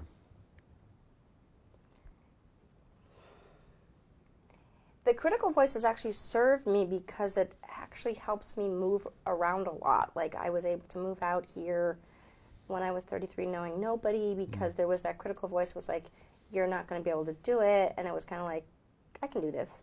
But the critical voice has also really helped me be compassionate and go into kind of helping people. Because I've always been super, like my friends would come to me when I was 10 and ask me about relationships. I'm like, I don't have one. But they always came to me. So there was, even though there was that critical voice, there was that other side of it where it's like, you can do this. How else does it help me? It's kept me protected, I think, from getting involved in some really bad relationships. Or because I am so loyal and so compassionate, I've stayed in relationships too long, but I've also recognized when it's time to like go and then let go and really shut the door. So I think those are some ways that they've really helped me. I love food. So even though there's that critical voice, it's like I am still at the point where I can enjoy a really good meal and not necessarily always feel guilty about it. So it's like if I'm going to go out and have like a huge fondue lobster dinner, I'm like, I'm going to do it and it's okay. Even though there is that critical voice that's like, you shouldn't be doing this, you shouldn't be doing this. And I'm like, it's okay every once in a while to do it. And in what ways has it not served you? It's definitely kept me protected, so I haven't taken some risks with both my job and with some boyfriends that I wanted to date. It's kept me scared. It's kept me actually invested in some friendships for too long because I kept giving them chance after chance after chance. It hasn't served me in that I tended to not stand up for myself at times. And there was that belief that, well, you'll never find somebody because you're not worthy. It's kept me protected by putting the weight on because there's that part of me that just says, fuck it, I'll just sit on the couch and watch TV because that's really safe. Yeah. You know, Prince Charming's not coming to my door. Right. But sitting on the couch is super safe, and numbing out with watching TV or just having popcorn is super safe. So that's how it hasn't served me. Yeah. What are you noticing right now? That I've actually come a lot further than I thought. But by talking about some of this, because I've recently gotten rid of some people that were really toxic in my life. I've been on a weight loss journey where I've lost some weight, and I've actually started, but I'm taking them along with me, and it's almost like I'm hearing them, but I'm talking back and saying, like, it's almost like you said, I'm like, thank you for being here, but I don't have to listen. Yeah. Yeah. Two things I like to do with it is, one, like you said, thank you for sharing. Right. Right. But not in a dismissive, like, you can go away now. But I know you're really trying to help me. Right. And I also know, the second thing is, I also know that it's not the truth. Yeah, I think that's the big thing. As I'm talking about it, I'm like, wait a minute, I've done a lot of these things, and I've done a lot of work around not, I don't want to say not listen, but kind of like you said, like, thank them, but realize it's not necessarily the truth. Yeah. So I want to offer you a couple of things that just emerged in this session and offer you a tool. I have this 4-step process, or these 4 different questions that I ask someone when they start to talk about either what they call defense strategies, defense mechanisms, or what at Conscious Recovery we call brilliant strategies. In that conversation, and if you notice, it was for her the critical voice, I start with gratitude. So we start by sending gratitude to the critical voice. And then I ask the question, how has that served you? Because I often hear people say, in what way is it not working? So instead of that, I start with, in what ways is it serving you? In what ways is it working in your life? The key here, though, is for me to actually really listen and hold the space. After they say how it has served, I move into, in what ways is it not serving you? The key here is to hold the same energy as they're sharing both of them. Because again, we don't want to go into good, bad, right, wrong, but we want to be curious, open, and present. Because the key here is not for me to direct it or for me to think she needs to get this, but for her to have the process and then for her to say, oh, it really has served me. And in other ways, it isn't serving me. And then I usually ask the 4th time, the 4th piece is, what do you really want? In this case, I asked, what are you experiencing? Because I noticed that there had been a real energetic shift. And throughout the session, I will often pause and say, what are you experiencing? As a matter of fact, sometimes I will let the client know before the session starts. One thing that I might do throughout the session is pause and ask you what you're noticing. And if you saw, that's something I did with Stephanie in this session as well. Would you be willing for a few moments to check in and just notice what you're feeling? Yeah. Right, because what did you notice about the last little bit? I'm much happier at this moment. Yeah. I'm much calmer. I feel much stronger. And I almost want to say powerful in a really positive way, not in a condescending, but kind of like, wow, you've done some work that's been really difficult, but you've done it. And I didn't even realize how far I've come. Yeah. Congratulations. Thank you. I'm like, oh. Yeah. So let's shift for a moment and see if we can just be present with what you're experiencing, either emotionally or in your body that's not a thought. Just see if you can check in and see what you notice.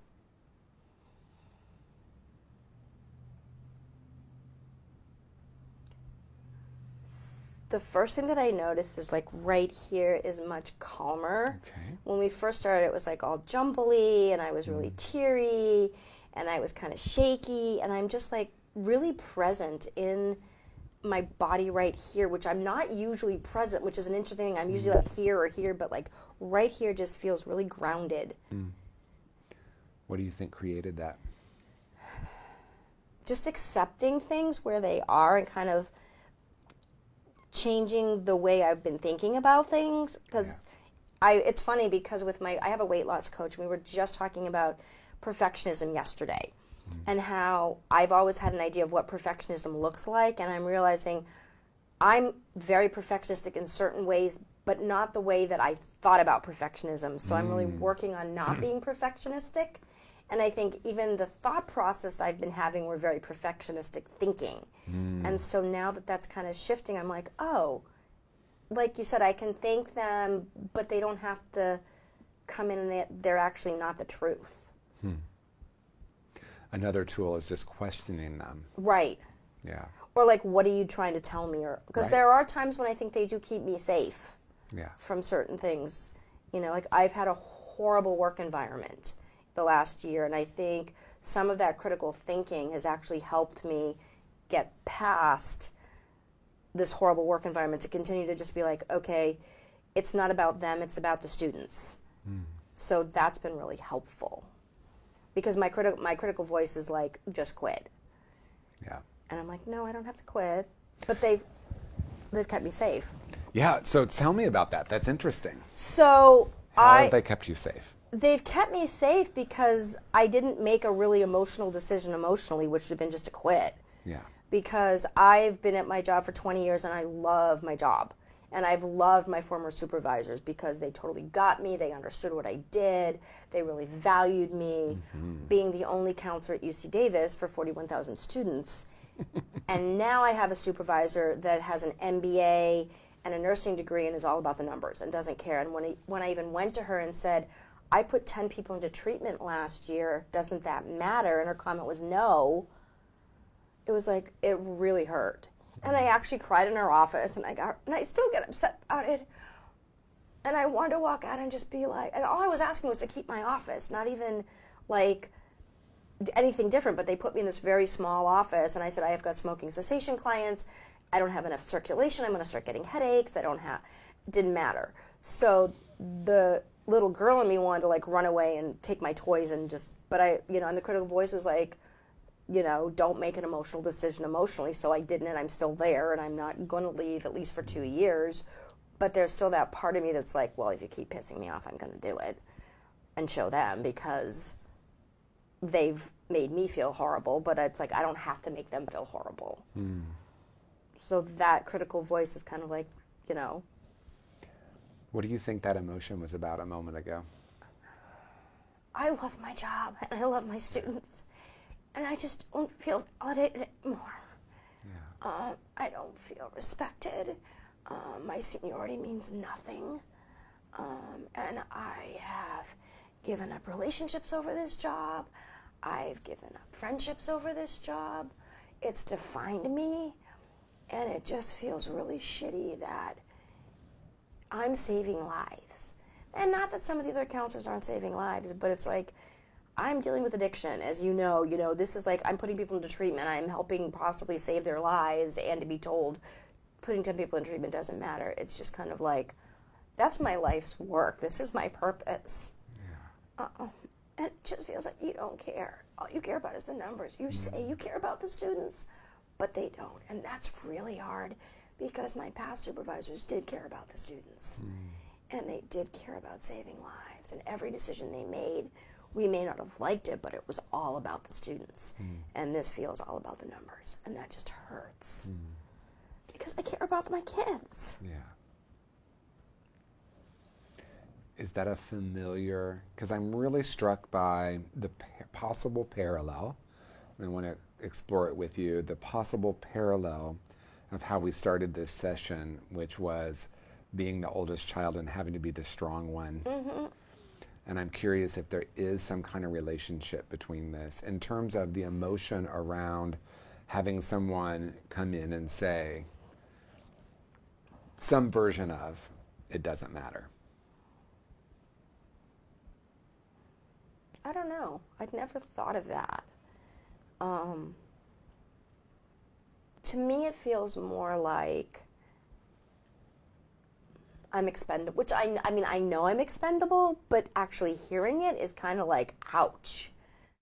Okay, this is a really interesting moment in this session, and I want to just call myself out because if you notice, I kind of did try to direct her in one direction. I had this hypothesis that there might have been a connection to what she was saying, and so I asked a question, and honestly, it was a little bit leading. And if you noticed, she paused, and then she said, nope, that's not it, it's this.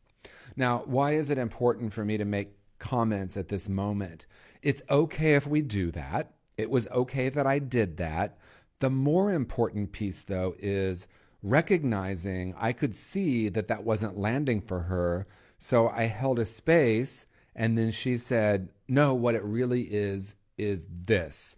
So I'll be really curious now to see where the session goes from here. And I've asked for the last 5 years to have another counselor be hired, and we were 6 counselors down. And when I asked again, it was like, nope, we're not hiring a substance abuse counselor. We're hiring this, and this. So again, it's like, don't you feel like it matters? And I think, yeah, it doesn't matter to them. So I think substance abuse doesn't matter to them. Well, and that's what I'm pointing to. I'm wondering if that touches something within you about your own worth and how you matter. Yeah. Oh, yeah, absolutely. Yes, absolutely. Because I now know I matter, but it feels like they don't know I matter. Right. So yeah. Is it touching something within you then, or is it? Yeah, it feels like I don't matter. Yeah. And the work I do doesn't matter, where I know the work I do matters. And it's interesting because line staff get it, and they're like, oh my God, we love the work you, thank God you're here. There are some counselors that are completely terrified of substance abuse. They won't even touch it, so they automatically send them to me. Because like, we don't know what to do when someone talks about substances. Some of them don't even know what the substances are. I had someone come in my office and go, is methamphetamine a depressant? And I'm like, no. You know, so I'm doing some education with my staff, so they get it, but it's like the higher-ups that just don't get it. And that's actually scary to me, that they don't understand that this is only going to get worse, in my opinion, with marijuana being legalized now, with the Adderall and the Xanax use that's skyrocketing. And that I'm the only one, and it's like, and I'm 20 years in, so I'm retiring in 2 years no matter what. And then it's kind of like, what happens? And there's that part of me, the rebellious side of me, that wants to be like, I don't care. But that's not who I am at my core. Yeah. So let's go back to what it might be touching with the I don't matter. Mm-hmm. When did that originate in your life? That I've tried to figure out for 30 years. I don't know when. It was really young. Okay. I think if I look back at all my counseling and all my stuff, it was, and it's totally irrational, but it was when I was 3. Mm-hmm. My sister was brought home from the hospital, and I was reading her a book, and my mom's like, Steph, she can't understand you. She's 3 days old. But in my mind, it was like, well, if she really loved me and if I really mattered, she would look at me and understand me. She's 3 days old. But in my little 3-year-old brain, it was that I didn't matter. Right. So that's what I've been working on for years, is that I do matter. Yeah. Okay, now we're at something really important. This is a pivotal moment, because if you noticed, she was talking a lot about the strategy, and then I paused and I said, where did this originate? Or do you have an idea of where this originated? A few things transpired. One, I've been trying to figure that out for 30 years. Figure it out is intellectual, and she has identified that one of her primary strategies is intellectualizing. So I'm taking note of that. And then what happened next is she said, well, this is irrational, but when I was 3. Now, this is really, really important because she's identifying that it's irrational, which lets me know that she's actually going to move out of the intellectual strategy, and we're probably going to get to something that's really, really important. And then she went all the way back to 3 years old. This is absolutely vital, because what we're looking at is where these strategies and these core wounds developed, and we want to be curious about that much more than the strategy. Because we could spend another 20 minutes in the session talking about the intellectualizing, talking about her exploration of that. But what happened instead is she was able to say, well, there's this thing that happened when I was 3, And again, the whole point here is holding the space, because I would have never known that something happened at 3, but she knew that on some level. The key to a conscious recovery session is to continue to hold space. And now she's getting down to something that in her own words, she said, I've been trying to get to this for 30 years. So I'm really grateful that we're getting to this. And then it's going to be what comes next is an inner child process, a self-parenting process. So I'm really, really grateful that this transpired so that we can explore that now. So here's the thing that I would like to explore for a few minutes. That, as you said, at 3, we don't have the cognitive ability to understand what's happening. So we end up making these big life decisions about ourselves. So when you say, I've been working on it, we could explore that. But I would rather explore, if you are willing, what did that actually feel like at 3? Are you in touch with that?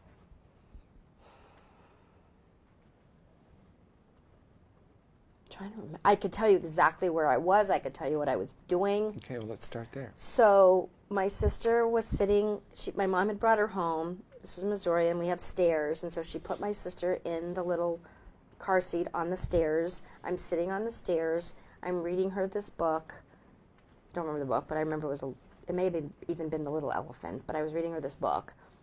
And of course, she couldn't even look at me because she's 3 days old, but in my mind, I'm like, well, you should be looking at me and you should be understanding me. And my mom came up and she actually was kind of laughing and she's like, Steph, she's 3 days old. She doesn't understand. And my 3-year-old brain was like, but she should understand. And I remember getting really, not mad, but like frustrated that it's like, why doesn't she understand? And why won't she just look at me? And why can't she just see me? So that's what I remember. My mom's like, but she's 3 days old. She can't. And I just kept like saying, well, why can't she? Why can't? That's what I remember, really. And then part of me is like, well, then I must not matter. Yeah. It's a pretty big decision for a 3-year-old. Yeah. So how do we heal that? Well, that's what I've been working on. I did a lot of EMDR around it, and I realized that was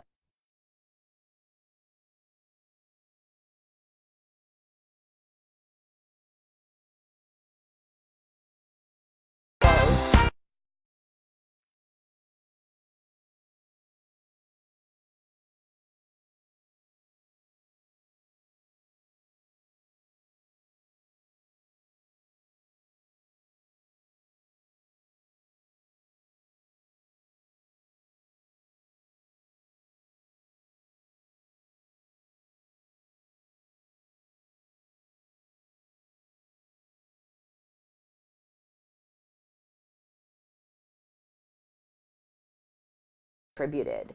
And I've even done a lot of work on myself, saying when those little thoughts come in, saying, take a step back, take some breaths, you do matter. So I think that's the big thing that I've done a lot of work. But it was still so fresh that it just happened like 2 months ago when they were like, no, we're changing your office. And then it turns out there were 5 other people that they did this to. So that helped as well, that it wasn't just me.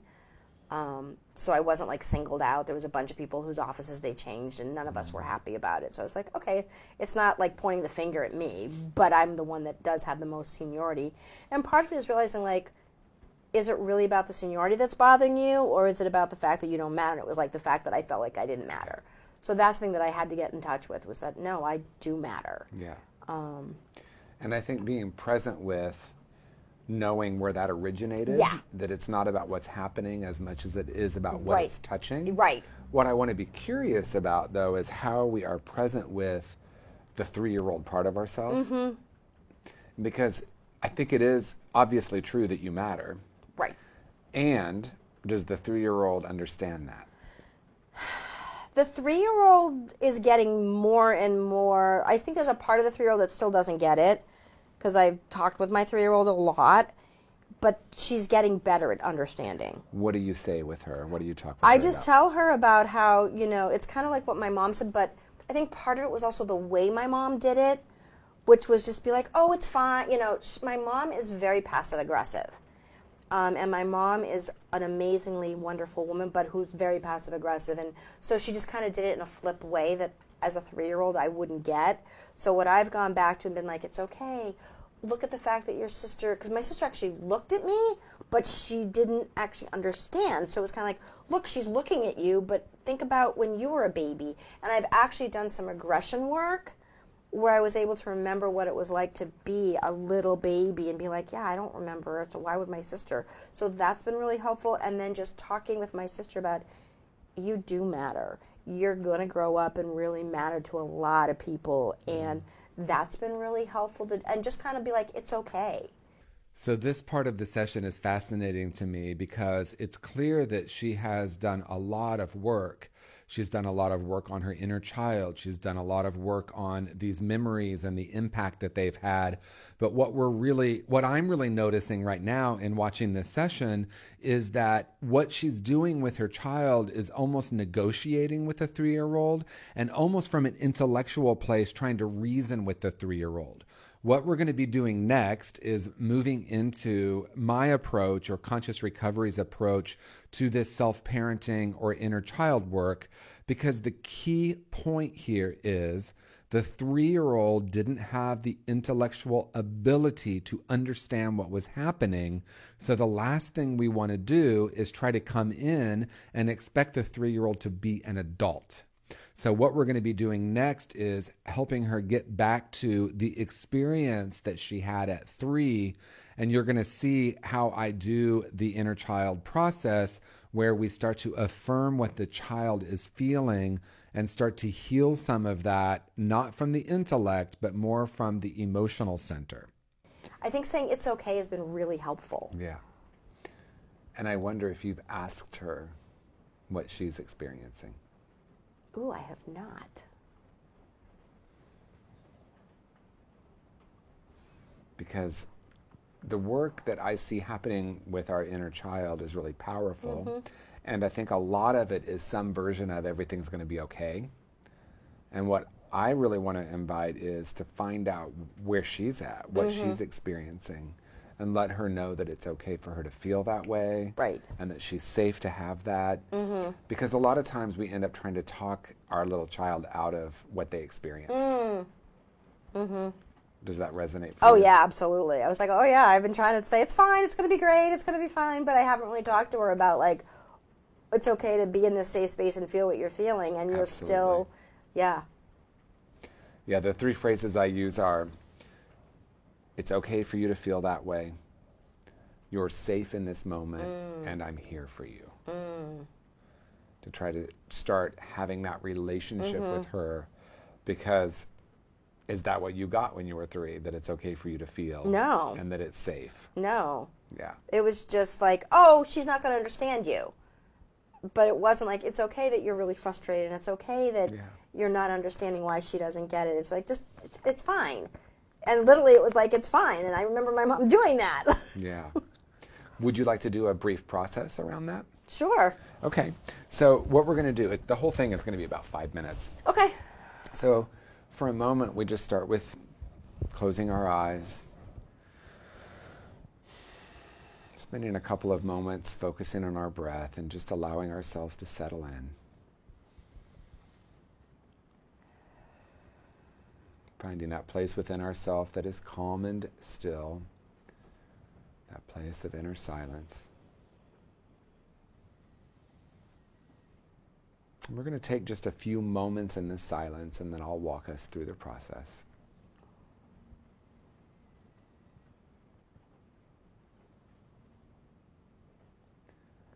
So I want you now to go back to that memory.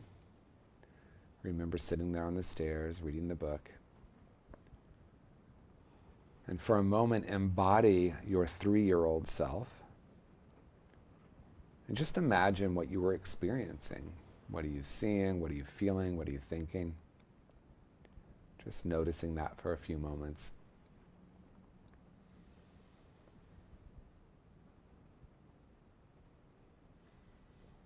And what we're going to do now is have you, as the adult, have a conversation with her.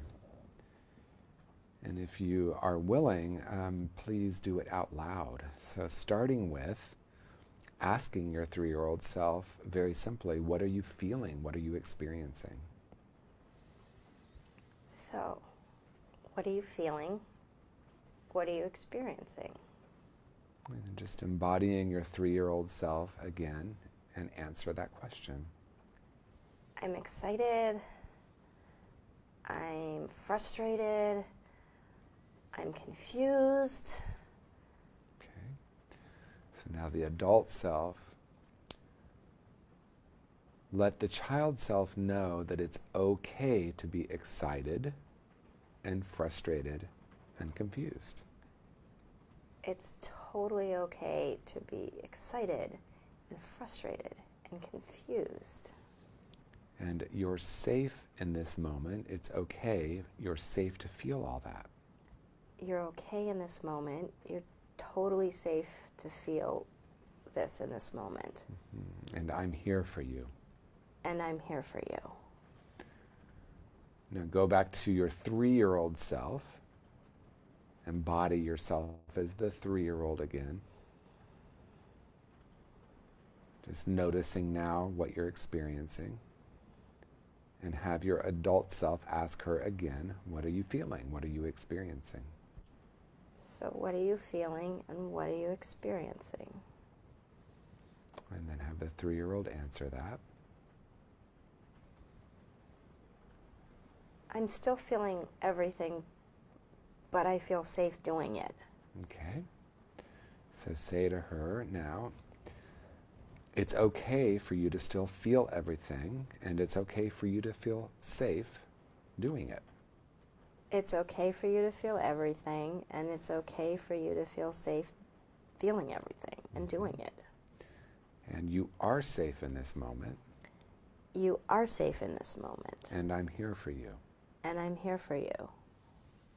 Yeah, going back to the 3-year-old self. Now what is she experiencing? Checking in with that. And then one last time, have your adult self ask her what she's feeling. So what are you feeling? Love. I feel love and safe. Okay. Let her know it's okay to feel love. It's okay to feel love. And it's okay to feel safe. And it's okay to feel safe. Because you are safe in this moment. Because you are safe in this moment. And I'm here for you. And I'm here for you. So take a few moments now. You might imagine sitting there next to her on the stairs or being with her. You might imagine holding her, picking her up and holding her. Just taking a few moments here, non-verbally, to connect with her. We'll just take a few moments in the silence. During that silence, just imagine the love and the connection that you're feeling for each other, your adult self and your child self.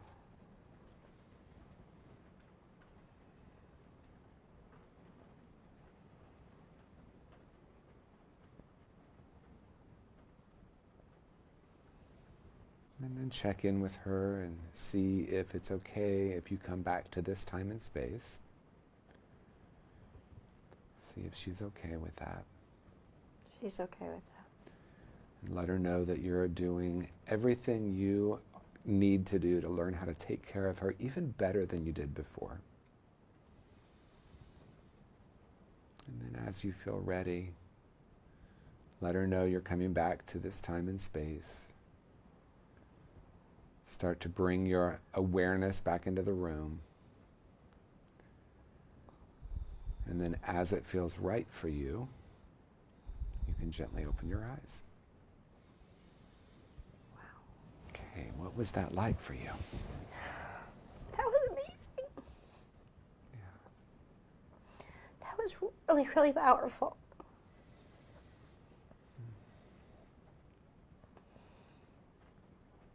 It feels completely safe and completely pure. Yeah.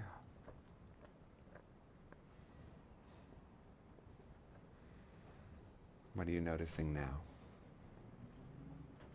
I'm happy. These are like happy tears. Yeah. So this is a practice that actually is really simple. If you can just remember the 3 phrases. It's okay to feel that way. You're safe now. I'm here for you. And just checking in. So it can be a couple of different ways that I use it. One is a formal practice, you know, a few times a week, sitting down, thinking of a situation from the past that was painful and walking through the process. More often for me, or I guess I should say, in addition to that, if I notice myself getting activated in some way, or like, you know, something at work that happens or something in a relationship, to really notice what's happening internally. And it becomes such a natural way of being that we don't even necessarily have to have the dialogue, but always starting with, it's okay to feel this way.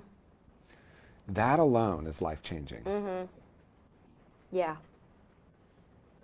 Because I do think there's a lot that's like, oh, I shouldn't be feeling this way. I shouldn't. And it's like, no, I can feel. It's okay. So you can see that this self-parenting process is really powerful. And in this particular case with Stephanie, she acknowledged or identified that she's often in her mind. And if you remember going back to the beginning of the session, she said, I want to learn how to be more in my feelings. She even said, I tell my clients to feel their feelings, but I'm curious, do I really feel mine? So the whole arc of the session is really about gently creating a space for her to get in touch with the emotions. If you also noticed, at the end of the inner child process, I paused and I asked her, what was that like for you? And then there were a few moments where we just sat in the silence. This is really key. And then I let her share what that experience was like. She said she felt happier, she felt lighter. And then what I did, and this is what I think is important, is you want to give a little bit of practicality. I said, you know, you can use this when you feel activated. You can use this in a process, a meditation process. Want to give them some practical ways that they can actually apply this because, you know, she had this really powerful experience. But it's also important when she walks away that she doesn't just have, wow, that was really cool. We want to let her mind understand this is something I can use again and something that I can practice. So with you, you are probably going to see this client again. So I would probably start the next session with asking her or him, do you remember that self-parenting process? Is it something that you've been able to apply? And then you might go back through that process again, because I do think that it's important that they have something to take with them that's also a tangible tool that they can use. So the session is wrapping up. Let's see how it closes. So believe it or not, we only have a couple minutes left. Okay. I'm wondering, what is your takeaway from our time together? Let's start with that. This was really, really impactful because, again, it goes back to like I've done work, but there was stuff that I didn't realize, and I loved just the 3-year-old, what we just did. That was super impactful. And just, again, realizing, again, that it's okay to feel. And it's okay to be where I'm at, and there's nothing wrong with it, and to not stop it. And just let it flow, because it will stop on its own when it's supposed to, instead of like going into this, I gotta stop. It's like, no, just let it flow. Yeah, beautiful. And interestingly enough, 3 is the age when we're usually pretty natural at letting it come and go. Right. But that's also the age a lot of us start learning how to like stuff down the feelings. Right, and, which is exactly when I did it. Yeah. Yeah. Wow. Yeah. Well, I want to say thank you so much for your vulnerability and your willingness to be here fully in the room and let us really see you. I feel very, very honored to have witnessed what just transpired. Well, I want to thank you, because this was like, wow. And I didn't know what to expect, so this has been great. Beautiful. Thank you. Thank you so much. So I generally like to close a session with just a little bit of kind of a closure, you know, put a little bow on it. I don't like to leave clients when they're super open emotionally. I usually ask the question, what was your takeaway, or what were your takeaways? Because honestly, what that does is it allows them to shift out of the emotional experience and then have a little intellectual understanding, and that can often help them feel a little uplifted as they walk out of the room. usually they'll be able to reflect on what was powerful for them, which also helps them to know that they can take that out now and again, have a tool to use. One thing I want to say, it's coincidental that in all the sessions that you are going to see in this training, in this course, I used that inner child, that self-parenting exercise. That was not planned. And I don't want you to think in any way that it's important that that happen in every session. As a matter of fact, it's not something I use too often. But if you notice with Stephanie, she was leading there. It was going there over and over and over again. So it felt like it's something that I really wanted to explore. It is a really, really powerful tool. And I have witnessed people having profound shifts. So it's definitely something that I encourage you to try. Just wanted to let you know, it's not that you want to try to make that happen, but it certainly showed up in all three of these sessions. So I kind of organically followed the energy of that.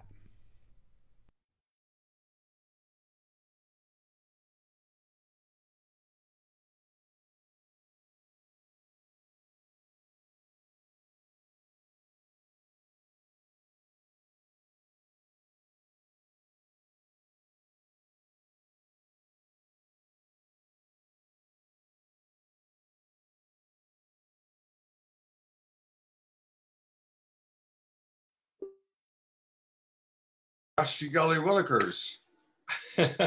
For anybody who's still watching, I hope you enjoyed that. Isn't TJ wonderful? And I got to say, it's fun because so many of his practices are very similar to what we do in Love Coach Academy. We very much to support people's adult, most centered self or wisest self, giving the love and the support to any inner child self that's wanting that love, because our inner child gets attached to looking outside of ourselves for it. And that doesn't mean we can't have wonderful relationships and receive love from others, but learning how to give it to ourselves is huge. Anyway, thank you so much for watching. If you are still there, whoever might be there, and hope to see you all. Oh, it looks like a few people are still there. Jerry is still there, and Mark. Hey, thank you. Love you guys. And it's really beautiful to see you all still there. So thank you. Tomorrow night, Saturday Night Alive for the Global Peace Tribe. Hope to see you then. Take care. Much love. Good night. Thank you, Mark.